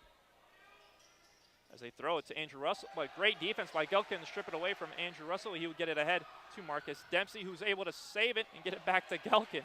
Great save by Marcus Dempsey. Gelkin, behind the back dribble. Was looking for the back cut, but Rashae Douglas not able to get it. Brandon Keys tried to force up a layup, but not able to get it past Andrew Russell. Had great defense on that play. As Isles will bring it up for the Quakers. Russell. His three-pointer, no good. Rebounded by Rashae Douglas of the Fighting Muskies, as Rashae Douglas will bring it up the court. Rashae Douglas, he's going to try to take it coast to coast. His layup is no good, but rebounded by Brandon Keys of the Fighting Muskies. His putback is good. It's Brandon Keys. Tie ball game, 65-65. Boy, I wonder where he gets those rebounding skills from. Oh, I wonder why. Probably a guy that is playing overseas right now. Pert with a near steal to Will Patrick, but Will Patrick will retain it, gets it to Isles near the right wing, who get it to Andrew Russell in the post. Russell and Do we have a foul or a travel? Looks like we will have a foul. It'll be on Brandon Keys. They find a mismatch there in the post with him and Russell's able to take advantage of it as he's going to go to the free throw line. Yeah, but Brandon Keys does not back down. He doesn't. And he has won that matchup a few times today. As Andrew Russell's going to go to the free throw line, shoot 2 free throws. On the year for Andrew Russell, he is a 71% free throw shooter. First free throw, off the rim, no good. Still tied at 65, 10-10 remaining. And Nathan Scott, the marksman, will check back into the game for the Quakers.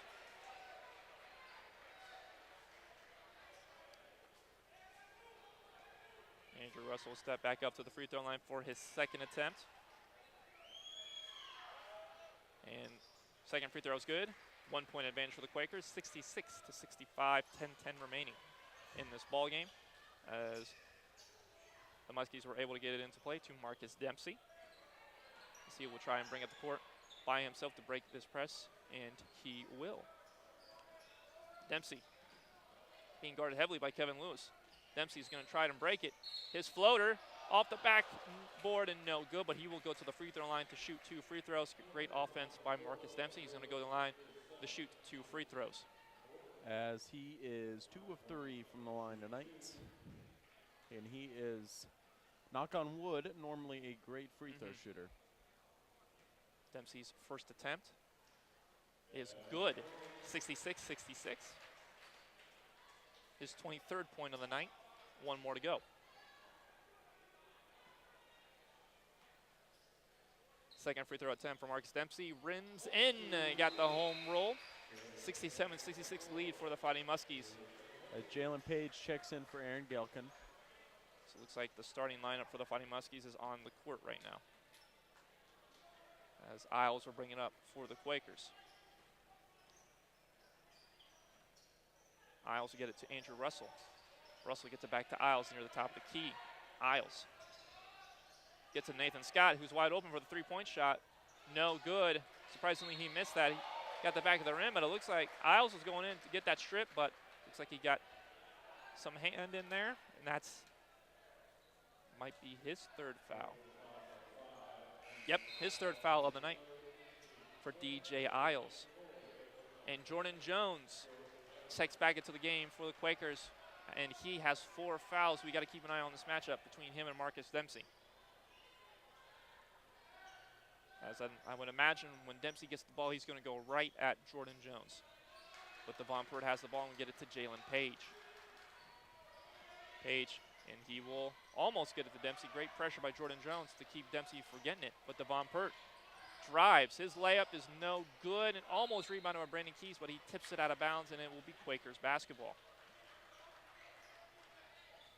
A little update on the women's basketball game going on in Wilmington. 20 minutes ago, the Lady Muskies were leading Wilmington 30-23 at halftime. And back here in the NC Steel Center, we got a steal from Devon Pert. Devon Pert with the layup. 69-66 lead for the Fighting Muskies. 9 minutes remaining in the ball game. Great defense by Devon Pert. You could tell his he was hoping his momentum brought him up for the dunk. But we all wish we could jump that high. As Andrew Russell was bumped on the play, and he's going to go to the free throw line to shoot 2 free throws. And looks like they got that one on Brandon Keys. Yep, that'll be his 2nd foul of the night. Yeah, and his 2nd foul in just a few minutes, as Geller is going to come back into this one for Brandon Keys. Andrew Russell's first 3 throw is good. Checking back to the ball game for the Fighting Muskies is number 23, senior Jake Geller for Brandon Keys.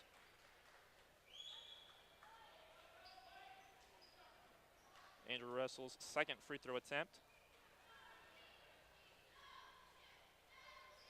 is good. 1 point advantage for the Fighting Muskies, 69-68. And checking into the ball game for the Quakers is number 24, G-Shay Mercer. As Page will throw it into Marcus Dempsey. Dempsey gets it to Jalen Page. He will get it to Rashae Douglas. Douglas will almost get the N1 opportunity against G.C. Mercer, but Mercer will get the foul, and Rashae Douglas will go to the free throw line to shoot 2 free throws. And he is 1 of 2 from the line tonight. As it looks like the Muskies, that is Quakers' 16th foul, so 1 more foul, and they send the Muskies to the 1-and-1 bonus. Douglas's first free throw is good for Rashae Douglas. 70-68, 8:36 remaining. And checking back into the ball game is number 3, Will Patrick, who's having himself a game right now, coming off the bench with 19 points. Douglas's second free throw attempt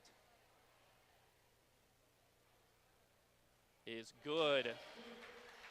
71-68, 8:36 remaining. Isles will bring it up for the Quakers. He will get it to Will Patrick. Patrick to Christian Jones in the top of the key. Great steal by Geller. He will get it to Devon Pert. Devon Pert's layup is good. 73-68. Advantage for the Fighting Muskies. And it looks like Quakers are going to have a timeout. And it is going to be a full timeout. And with that, we're going to take a break. When we come back, we will have more second half action as the Muskies have a 73-68 lead right here on WMCO, Orbit Television, and on YouTube at Orbit Media TV. I'm Scott, General Manager here at Carpet Care Plus. Give us a call for all your carpet, upholstery, and tile and grout cleaning needs. We are your healthy home specialists. Carpet Care Plus is the right choice for your home or business. They service fabric, tile, and of course carpet, as well as much, much more. Allergens from pets? Don't sweat. Your home can be breathable yet. Call Carpet Care Plus at 740-455-6161 or go to carpetcareplusinc.com. Carpet Care Plus, your healthy home specialist.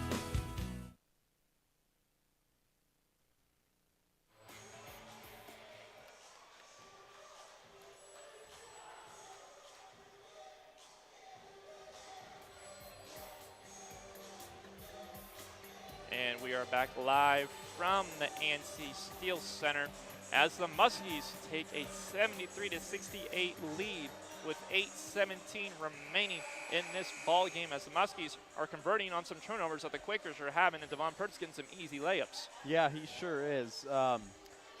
Like I said, Devon Pert brings great energy on the defensive end, and he has shown it as they have had 2 steals where he has ended in easy layups, like you said.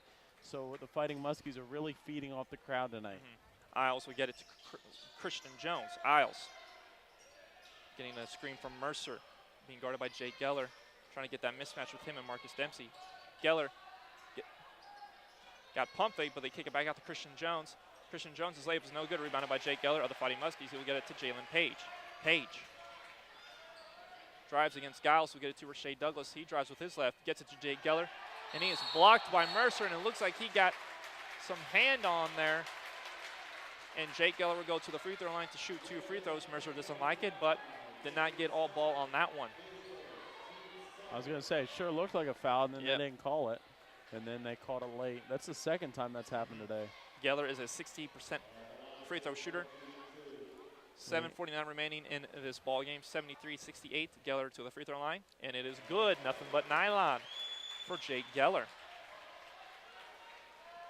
74-68. And second free throw was good for Jake Geller. Clutch free throws for him.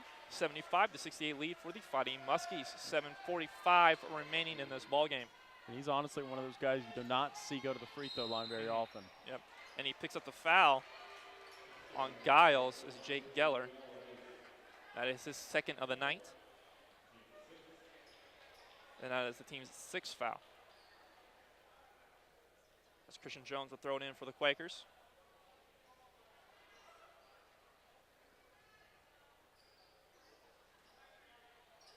And Isles will bring it up for the Quakers, being guarded by Marcus Dempsey.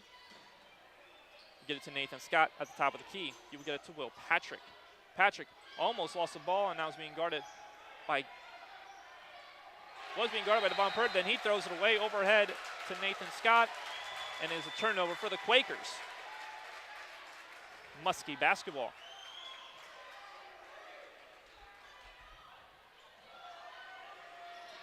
As Pert will get it to Rashae Douglas, and they break the press. 77-68 lead for the Fighting Muskies. That is exactly how you want to break the press, too, as Rashae Douglas was wide open. Isles gets it to a wide open Will Patrick near the left corner, left him wide open, but he misses it. Rebounded by Mercer of the Quakers, so you get it to Christian Jones. His three-pointer is no good. Rebounded by Rashae Douglas of the Fighting Muskies, as Will Patrick got his hands in there, and he's going to go to the free throw line. Is Rashae Douglas from 1-1 as they are in the bonus. As Will Patrick is talking to the ref on that one, he did not agree with that call. But nonetheless, that does send Devon Pert to the free throw line. Checking into the ball game. And it looks like we're going to have a timeout on the floor here. It looks like it's a 30-second timeout, so we're going to keep it right here. 7 minutes exactly remaining in this ball game, 77-68 for the Fighting Muskies, as the Muskies are converting on these turnovers and making them count right here. And Quakers, they're making some mental mistakes here right now. Yeah, and these are mistakes that we're not making at the beginning of this game. So, yeah, so like we said earlier, we believe that the Fighting Muskies were going to eventually start being able to break the press, and they have been able to do so. So the Quakers, like I said, are starting to make mistakes that they weren't making, and the Muskies are definitely capitalizing on them. As they break the timeout. Students having a little fun here on the court. I know Michael Pagano has those moves. I wish. As Rashae Douglas will go to the free throw line to shoot those three-pointers as the students are still dancing. Here we go. Douglas's first free throw is good. And that is one thing you can guarantee from a Fighting Muskies home basketball game is fun. Oh yeah, fun, exactly. Students love having fun here at any sporting event. Douglas's second free throw. Front of the rim, no good. Muskies have a 10-point lead, 78-68. Less than 7 minutes remaining in this ball game. Giles gets a screen from Russell, and he is blocked by Jake Geller. Great defense by Jake Geller on that play. He'll get it to Devon Pert of the Fighting Muskies. Pert driving. Got it altered by Andrew Russell, and he might have a travel. Yeah, they're going to call a travel. Didn't get the timeout in time, as that will be a turnover, and it will be Fighting Muskie basketball. As Jason Peoples will check back into the ballgame for the Fighting Muskies for Devon Pert. And honestly, if you think about it, Jacob Geller and Devon Pert have really turned around this game just by their defense alone, as they've gotten several blocks and several steals and really turned this game around. As Page will get it to Geller near the right corner. He gets it to Page. Page's three-pointer. No good, but he's going to go to the free throw line to shoot free throws, and that looks like that is Christian Jones's fourth foul.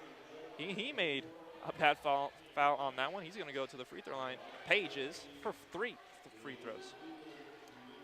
And Page has not shot in a free throw so far today. Page on the year, 94%, and nothing but net on that first one.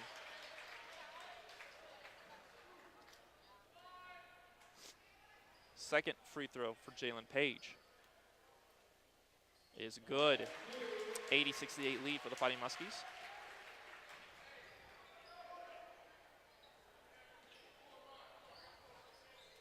Third free throw for Jalen Page is good. A 3 for 3 for Jalen Page. 81-68 lead for the Fighting Muskies. 6:30 remaining in this ball game. Jason Smith gets it to Andrew Russell, being guarded by Rashae Douglas. Smith, and looks like they're going to get Jake Geller with the leg on that one. That'll be his third foul, and that gives the Quakers bonus. So they're going to go to the free throw line of the Wilmington Quakers for 1 and 1. It's a very ticky-tack foul in my opinion. A little ticky-tack, but Geller must have got his leg underneath Smith, and he will go to the free throw line for 1 and 1. Another update on the women's basketball game. They are losing now 44-40. We got an update from Michael over at Wilmington. Might tell me how much time left there is. Let's see. As Smith made the first free throw during that update. Second free throw is good for Peyton Smith. And Jordan Jones with 4 fouls checks back into the ball game to guard Marcus Dempsey for the Quakers.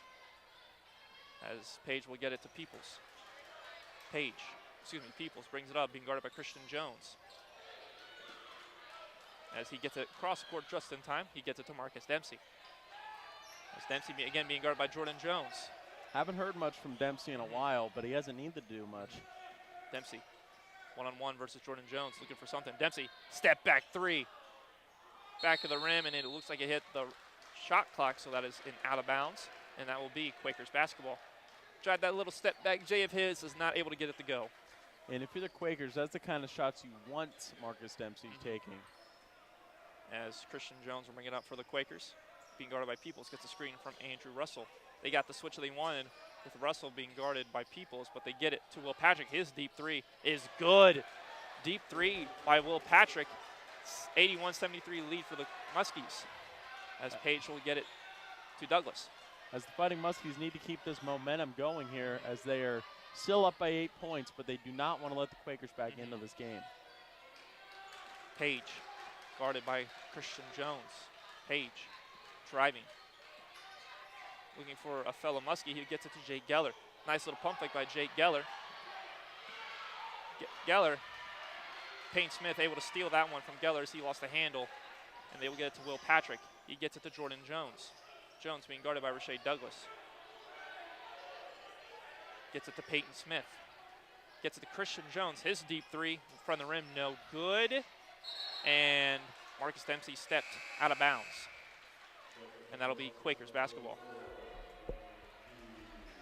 I would say if you're Coach Hunt, I don't care how open you are, I would not want my player in Christian Jones taking that 3. That was a long 3. That was a long 3.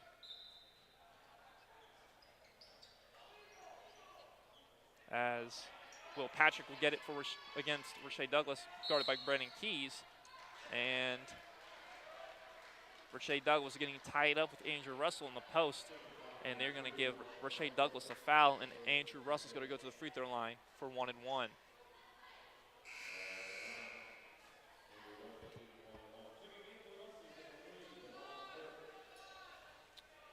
As checking him back into the ball game for the Fighting Muskies is Devon Pert. As the starters are back in for the Fighting Muskies. 4:48 remaining, 81-73 lead for the Fighting Muskies as Russell goes to the 1 and 1 opportunity. First free throw is good for Andrew Russell. And that is Andrew Russell's 11th point of the night.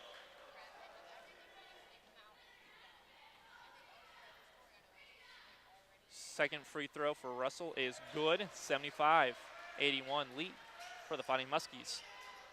As the Quakers chipping away that 11-point lead the Muskies had earlier. Douglas being guarded heavily by Will Patrick. Douglas being able to break that press and gets it to Jalen Page as they try and slow things down here. Page gets a screen from Brandon Keys. Oh, they're going to give Brandon Keys with a moving screen. I don't know about that one. I mean, I didn't see it. I wasn't paying attention to Brandon Keys, but that is not the kind of play you want happening there when you're only up by 6 points and you're trying to hang on here. You not want little things like a moving screen to give the ball back. Yep, and with that, we're going to take a quick break because there is a full timeout here. So keep it right here on WMCO Orbit Television and on YouTube at Orbit Media TV.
We are back live from the ANC Steel Center as the Muskies have an 81-75 advantage with 4:34 remaining in this ball game. But Quakers chipping away at this 10-point lead the Muskies had. As Christian Jones will get it for the Quakers. Jones being guarded by Devon Pert. His driving layup. Rebounded by Brandon Keys. Strong rebound by Brandon Keys of the Fighting Muskies. And he will get it to Jalen Page. Page bringing it up for the Fighting Muskies.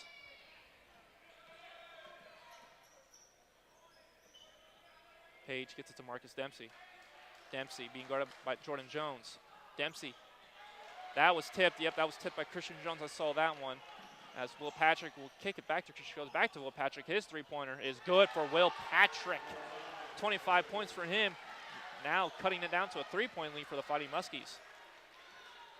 And this is not what you want if you're the Fighting Muskies. You wanted to try and just kind of let the clock run out and at least obviously win the game, but it is starting to get pretty chippy here. Dempsey being guarded by Peyton Smith. Probably the matchup he wants right now.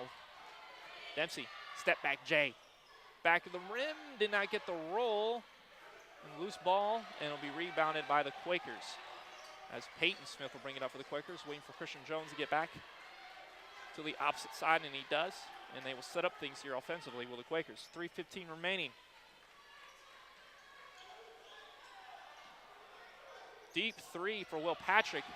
Oh. And they're going to get Brandon Keys with a foul. Yeah, I saw Andrew Russell lie on the ground, but it looks like Brandon Keys got underneath Russell on the blockout. And that is Brandon Keys' fourth foul. Ooh. So it is going to be Jacob Geller coming back into the game. And that is team foul number 10 for the Fighting Muskies. So they are bonus, or the Quakers, for the last 3:07 in this game. To get it down to 1 point is Russell, but he misses the first one. And Jake Geller will check back into the game for the Fighting Muskies. And Geller, he comes in, he has 3 fouls, so he has to be smart as well. As Russell will go back to the free throw line for his second attempt. Second free throw is good for Andrew Russell. 2-point advantage for the Muskies as the Quakers were able to bring this one back. Muskies have to be smart here. With 3 minutes remaining in this close ball game.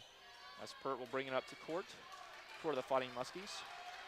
This is a big possession for the Muskies. They need a bucket. And looks like they're going to get the foul to Christian Jones as he was guarding Devon Pert. Wilmington fans don't like that one because Devon Pert was kind of out of control on that one. Yeah, he was going to travel otherwise. And big news, that is Christian Jones' 5th foul, so he is fouled out of the ball game. Your top scorer for the Quakers on the season, not on tonight, but still probably your better player is gone for the rest of this game. And the rest of this game is 2 minutes and 54 seconds, and that could prove costly, as Coach Hunt was not happy about that. Because like we said, it looked like Devon Pert was going to be traveling if that foul was not called. And Nathan Scott, the marksman checks back in for the Quakers. As again, both teams now are in the bonus. Devon Pert, first free throw is good. A big-time free throw for Devon Pert. Time of the game where you go to the free throw line, you got to connect on every opportunity you get. Yeah, absolutely. And if he makes this, it will make it a 2-possession game.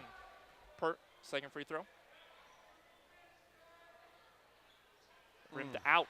82-79 lead for the Fighting Muskies. 1-possession game.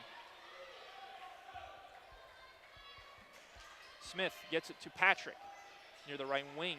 Will Patrick being guarded by Devon Pert. Patrick drives.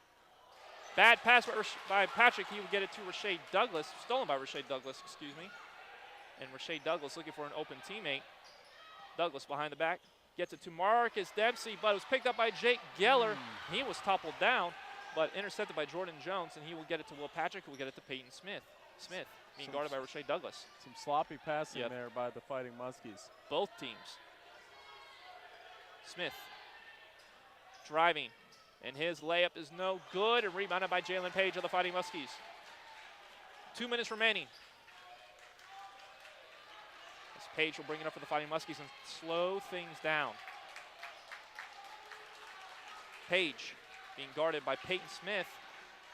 Little body right there, but they're letting them play. But here we go, Mark Dempsey versus Jordan Jones. 10 seconds remaining on the shot clock. Dempsey, great defense by Jordan Jones, but Dempsey, wow. Great steal by Jordan Jones. Devon Peart's getting back. Oh, they're going to say Devon Peart fouled. Wow. That is a great play by Jordan Jones. He was able to poke that ball out of Marcus Dempsey's hands, take it down the floor for the layup and the foul. And it looks like, that's right, it was an and one opportunity now. And this would tie the ball game, as that was Devon Peart's second foul on the night, I believe. Trying to figure out something here. As the refs have stopped play here, discussing some things. Because it looks like at the end of that play, one of the Quakers hung on the rim after that underneath Devon Peart, and Devon Peart may have got a little shove in there and did not like that. So we're going to see what's happening here, ladies and gentlemen, as the refs stop action. Have stoppage of play right now with 1:39 remaining. And they do take the bucket off. They take the bucket off right now. I think either way the foul is going to stand, probably. It was on Devon, as of right now, it's on Devon Peart during the play. As I still don't know why they are, they're trying to figure out, I believe they're trying to figure out if it was in the act of shooting and who the foul was on. But we clearly saw it was on Devon Peart against Jordan Jones, so I think they're trying to figure out the aftermath with Jordan Jones and Will Patrick, Devon Peart and Will Patrick going at it after the shot went through. They are still discussing. This is a very important thing, so they got to get this right. Yeah, absolutely. As the NC Steel Center is anticipating as much as we are. Again, this is, no video replay for us to decide. I know. But like you said, this is the biggest play of the game so far. And here we go. The ref has going to get the coaches to come together right now.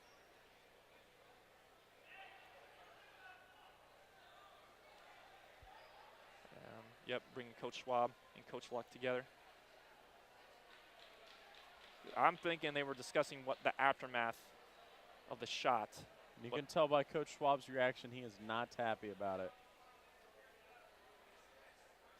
We may have a technical foul here because Coach Luck was looking at one of his players, and Coach Hunt was looking at one of his players and pointing.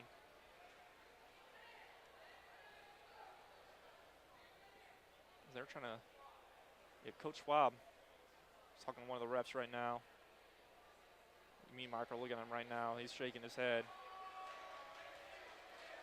And they give the bucket back. Okay, 82-81. And I'm sure they're going to give him here we go.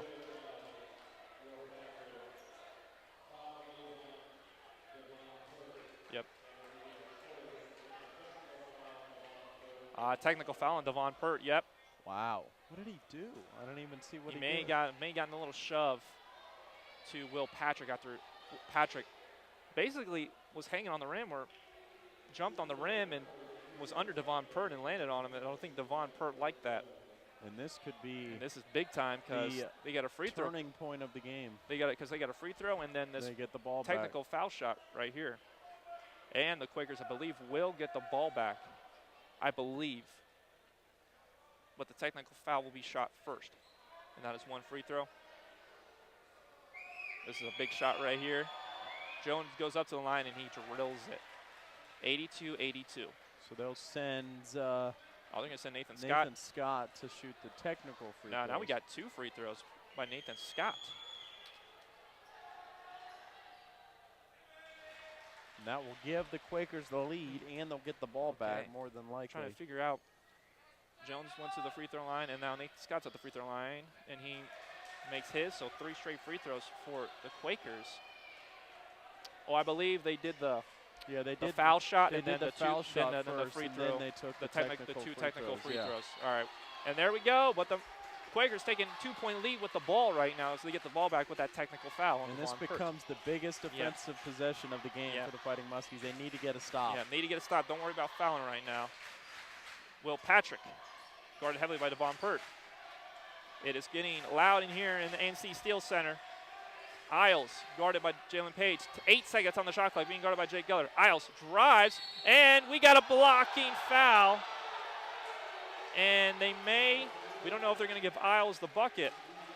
Wait, they did give him the bucket. Are they counting it? Yep, and 1. Wow. For What a DJ turnaround. Isles. What a turnaround. Wow. 86-82 lead for the Quakers. As Isles will go to the free throw line for 1 free throw.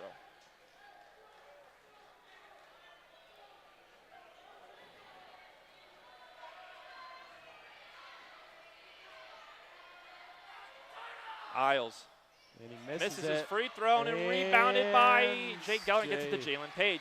Still got a minute 8 remaining. Jalen Page. They don't need a 3, they just need a 2. They need to score, though. Page gets it to Marcus Dempsey, and he's being guarded by at least 3 Quakers. Gets it to Jalen Page. Page to Devon Pert. Patrick got a little away with a foul. He gets it to Rashae Douglas. His three-pointer off the back of the rim, no good. Rebounded by Andrew Russell of the Quakers, and he'll get it to DJ Giles. Giles, again, 45 seconds remaining. Don't need to foul here, at least get another stop here. Oh, they are going to foul. As Coach Schwab told Marcus Dempsey to foul Jordan Jones. As, again, the Quakers are in the bonus. And that is only Marcus Dempsey's 2nd foul, so he's fine as far as that goes. 39 seconds remaining.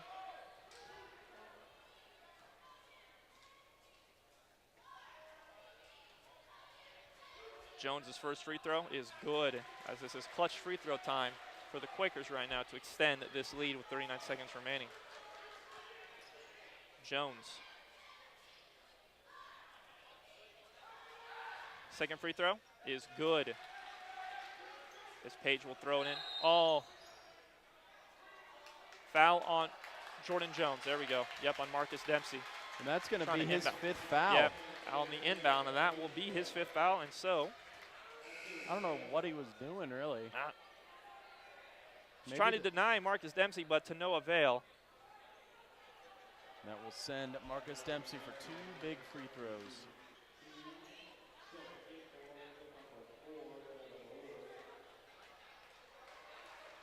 Marcus Dempsey, again, will go to the free throw line. 88-82 for 2 free throws to add to his point total as well.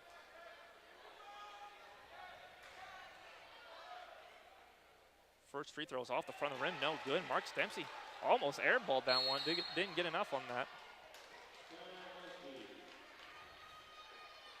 If you're Coach Schwab, I don't know what the plan is here with 38 seconds left. Yeah.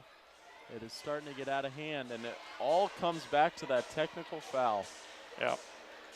88-82, we have a timeout here, full time. We're going to keep it right here with 38 seconds remaining. 88-82 for the lead for the the Quakers.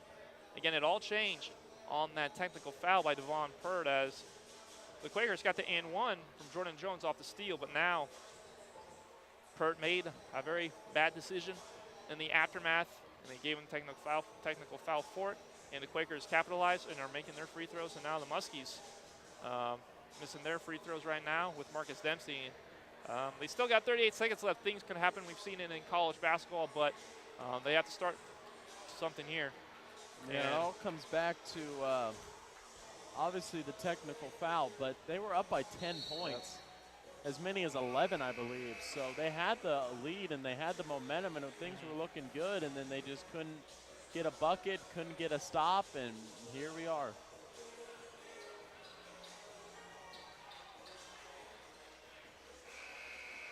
And Marcus Dempsey, after timeout, will go back to the free throw line.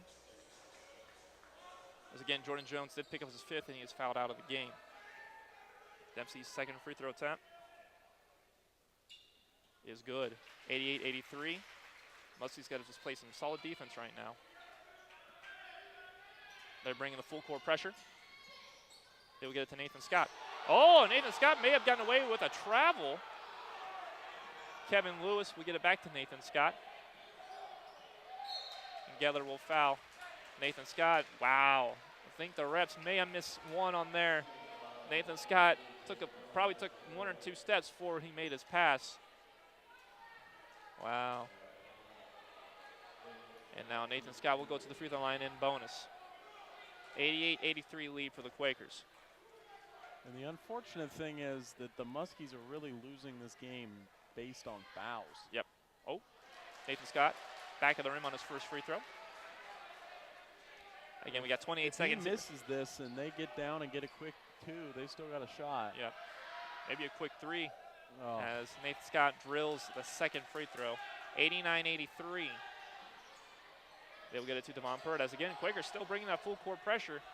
Try to get the Muskies to do something as Jake Geller's three-pointer's no good. Rebounded by Page. He tipped it out to Devon Pert. Devon Pert. And he got fouled on the three-point attempt by Will Patrick, and Devon Pert's going to go to the free throw line.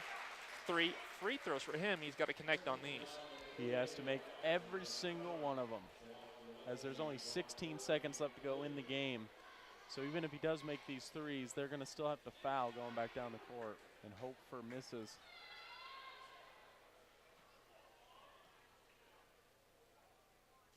Devon Pert's first free throw is good.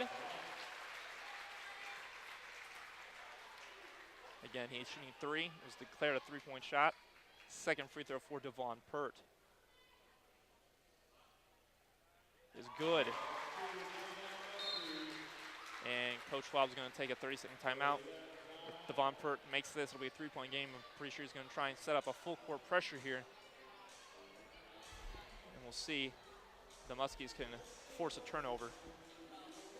With 16 seconds remaining, 89-85 again, like we said, turnovers for the Fighting Muskies, and free throws is hurting them right now because Quakers are making theirs in late games, and again, some bad decisions made by Devon Pert. But again, it's basketball, things happen. We're going to see if the Muskies can get something done here because they still got a shot, here. Yeah, if he makes this free throw, they still have a good shot. They just got to try and get a steal, obviously, or hope for a travel.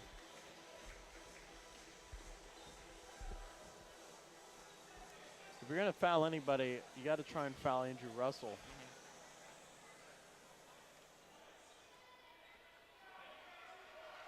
Here we go. Devon Pert's third free throw attempt. He may try and miss it, but he may just try. Looks like he's going to try and make it, but it's off the front of the rim, but rebounded by Will Patrick.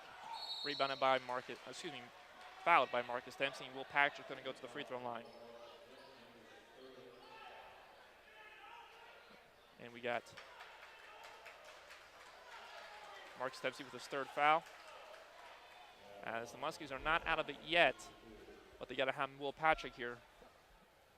Miss at least one. He's missed at least one, exactly. First free throw is good by Will Patrick. As Jason Peoples will check in for Jacob Geller. Get some offense in there with Jason Peoples' three-point shooting ability. They have a very small lineup on the court right now, though. As Will Patrick's second free throw is no good. Rebounded by Jalen Page. 10 seconds. They got to get something up quick. Marcus Dempsey's three-pointer no good. Rebounded by Devon Pert. And he's going to go to the three-throw line. He's able to get the bucket to go. 90-87 as Devon Pert, scrappy as ever, got the loose ball, was able to put in the shot. He's going to go to the three-throw line for an and-one opportunity, his 16th point on the night. Seen crazier things happen. We have. There was a game last year where Josh Keys made a. Oh, I remember calling that one with our former colleague and alum, Chris Morgan. Yeah. So things could happen here. And we got a full timeout for the Muskies. Once again, we're going to keep it here. A lot of good action going on right now. All right, Joe, do you try to miss it and get a rebound and get a three, or do you make it and just foul and hope? You got it. I'm wondering if they're going to put Jake Geller back in. They might put Jake Geller back in because they may try and intentionally miss this. Yeah, it looks like they're going to try to get some height in there. Because they're putting Cameron Miller in. 21, the sophomore Cameron Miller. Who is their tallest player. 6'8", yep. It looks like they're going to try intentionally miss and tip it out to one of the three-point shooters. And you got a few of them in there. You got to get Jason Peoples, Jalen Page, or Marcus Dempsey. Those are your three guys you want to get the ball to. So we may know the strategy right now for the Muskies, but we'll see what happens. as the women's basketball team fell to Wilmington 63-59. Close game in Wilmington. Or 63-49, excuse me. Never mind. Excuse me.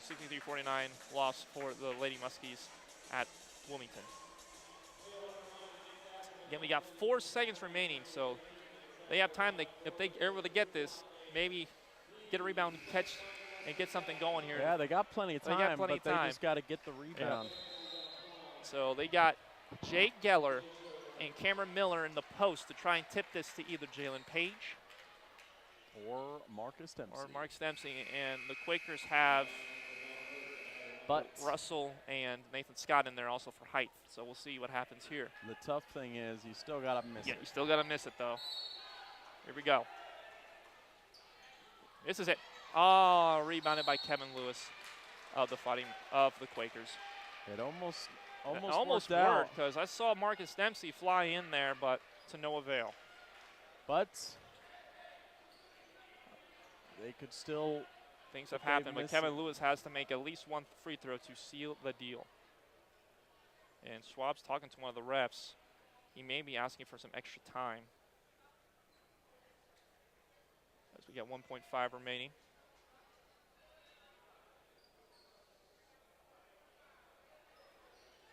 And we're going to have some substitutions here. Jason Peoples and Tyson Bardall. Tyler Bardall? Excuse me, Tyler Bardall, excuse me.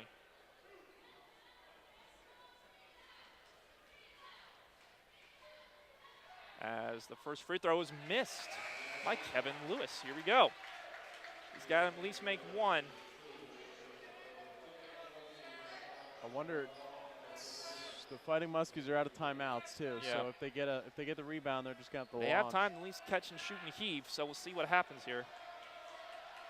But he has to make at least one, and he does. As Page will throw it in to Jason Peoples. His shot is no good. And that is it as the Muskies sadly fall to the Wilmington Quakers 91-87. But the Wilmington Quakers pick up their first win in OAC and in a very emotional game for the Fighting Muskies. Yeah, it sure was. Just fouls pretty much was what did them in tonight. That technical foul was the change of the game. And after that, there was no coming back. All right, we're going to go to Rachel Schlarb, who has Coach Schaub. Rachel? It was a very upsetting defeat tonight, Coach. What are some of the positives taken out of this game? Yeah, I thought the guys played hard. You know, we're not a very good defensive team right now. We got to work to get better. But this one positive is this team's practiced hard all year, and we'll continue to do that and get better. And what are you looking forward to most in the upcoming games? Hey, we take it one game at a time. So we're looking forward to Ohio Northern, and that's our next game on the schedule. So it'll be another big, fun ball game. Good luck, Coach. Thanks.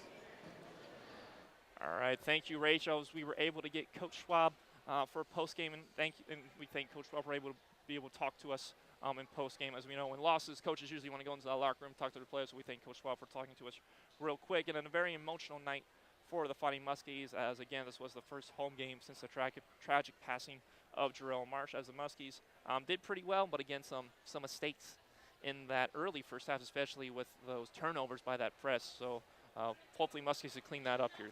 Yeah, I mean, a lot of turnovers by the Fighting Muskies. They were able to kind of get better at it in the second half, but just that technical foul, that's what it changed the whole game. That's what it came down to. They were winning. They were up by as many as 11 points, and then they were up by they were up by 2 at that time, and then they got 5 points, I believe, in that time, and it was just tough from then on. And from then on, Muskies sadly fall 91-87 did the Muskies fall. And with that, we're going to take a quick break, and when we come back, we will have your post-game report with me and Michael Pagano. So keep it right here on WFCO, Orbit Television, and on YouTube at Orbit Media TV.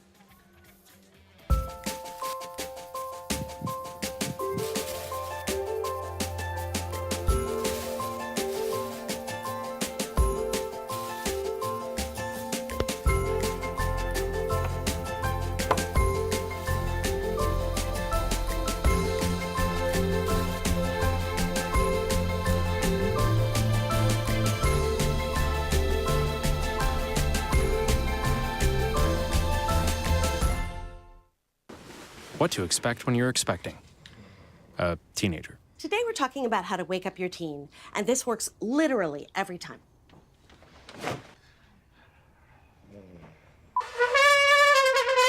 Good kisses. Good kisses. You heard how loud I heard. It wasn't you. It was the... Is that bacon? You don't have to know it all to be a perfect parent. Thousands of teens in foster care will love you just the same.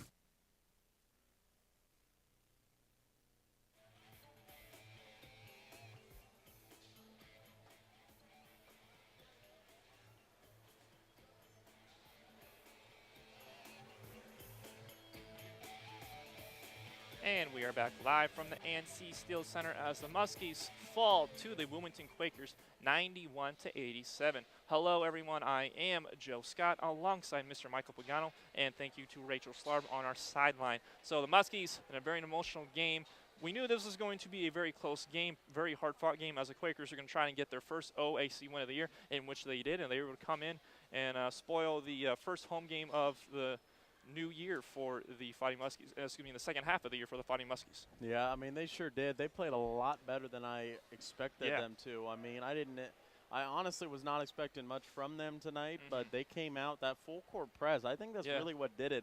I mean, the full court press obviously caused turnovers by the Fighting Muskies, and they just were not able to get comfortable all game long, as there was just a lot of bad passes and just frenetic paces the whole game. And we knew coming in that this full court press was going to probably give the Muskies some trouble, because that's what the Quakers love to do. That was their bread and butter, and they love to get the ball up and down the court. And in the end, that's what pretty much doomed the Muskies, as they had a lot of turnovers in that press and in that fast pace. Yeah, I mean, they sure did. I think they ended with 13 turnovers on the game.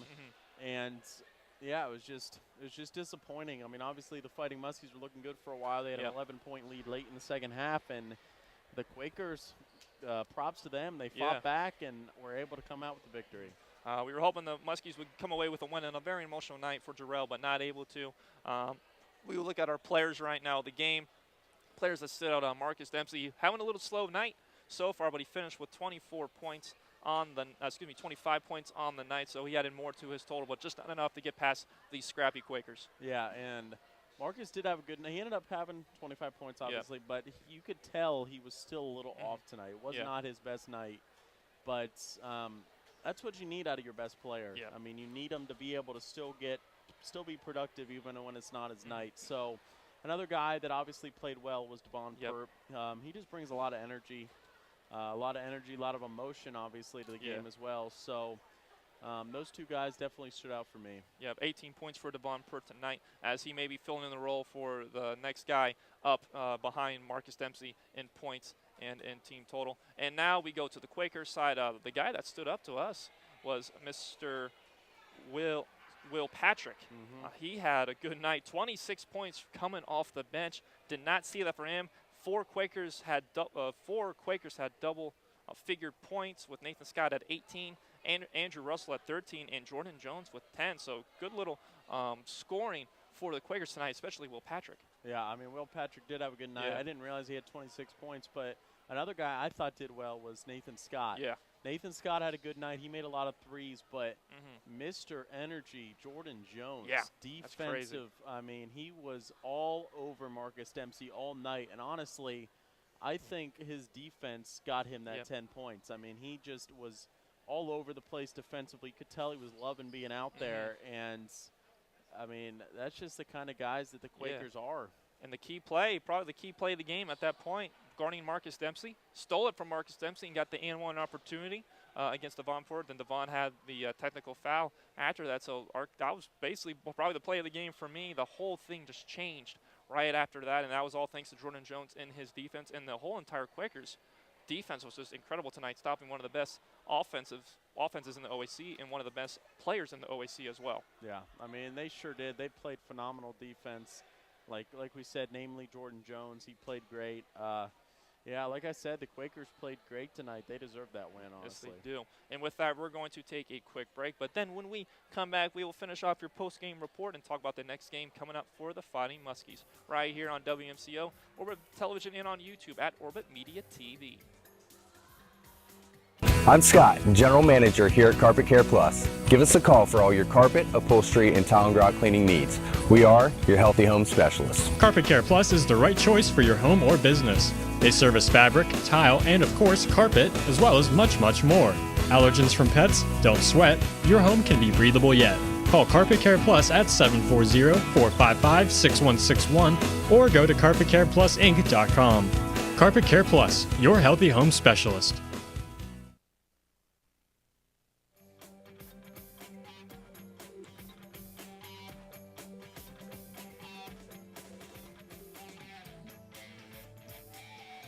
And we are back live from the ANC Steel Center as the Muskies fall to the Wilmington Quakers 91-87 as the Quakers pick up their first OAC win of the year. Hello, I am Joe Scott alongside Michael Pagano and Rachel Slarb, your sideline reporter for tonight's game. And now we look ahead to this week as the Muskies, they head to Ohio Northern. What's going to be a tough task as Ohio Northern's 4-2 right now in the OAC and sitting at 9-4 overall. Yeah, and this becomes pretty much a must win for the Fighting Muskies as they need to get back on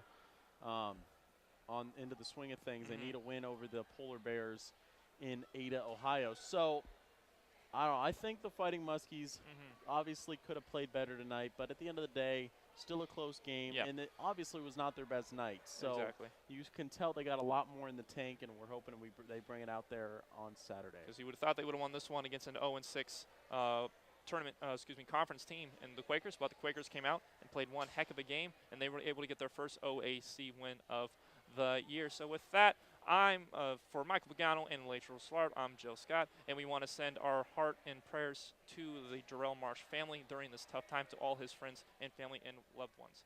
Have a great night, New Concord.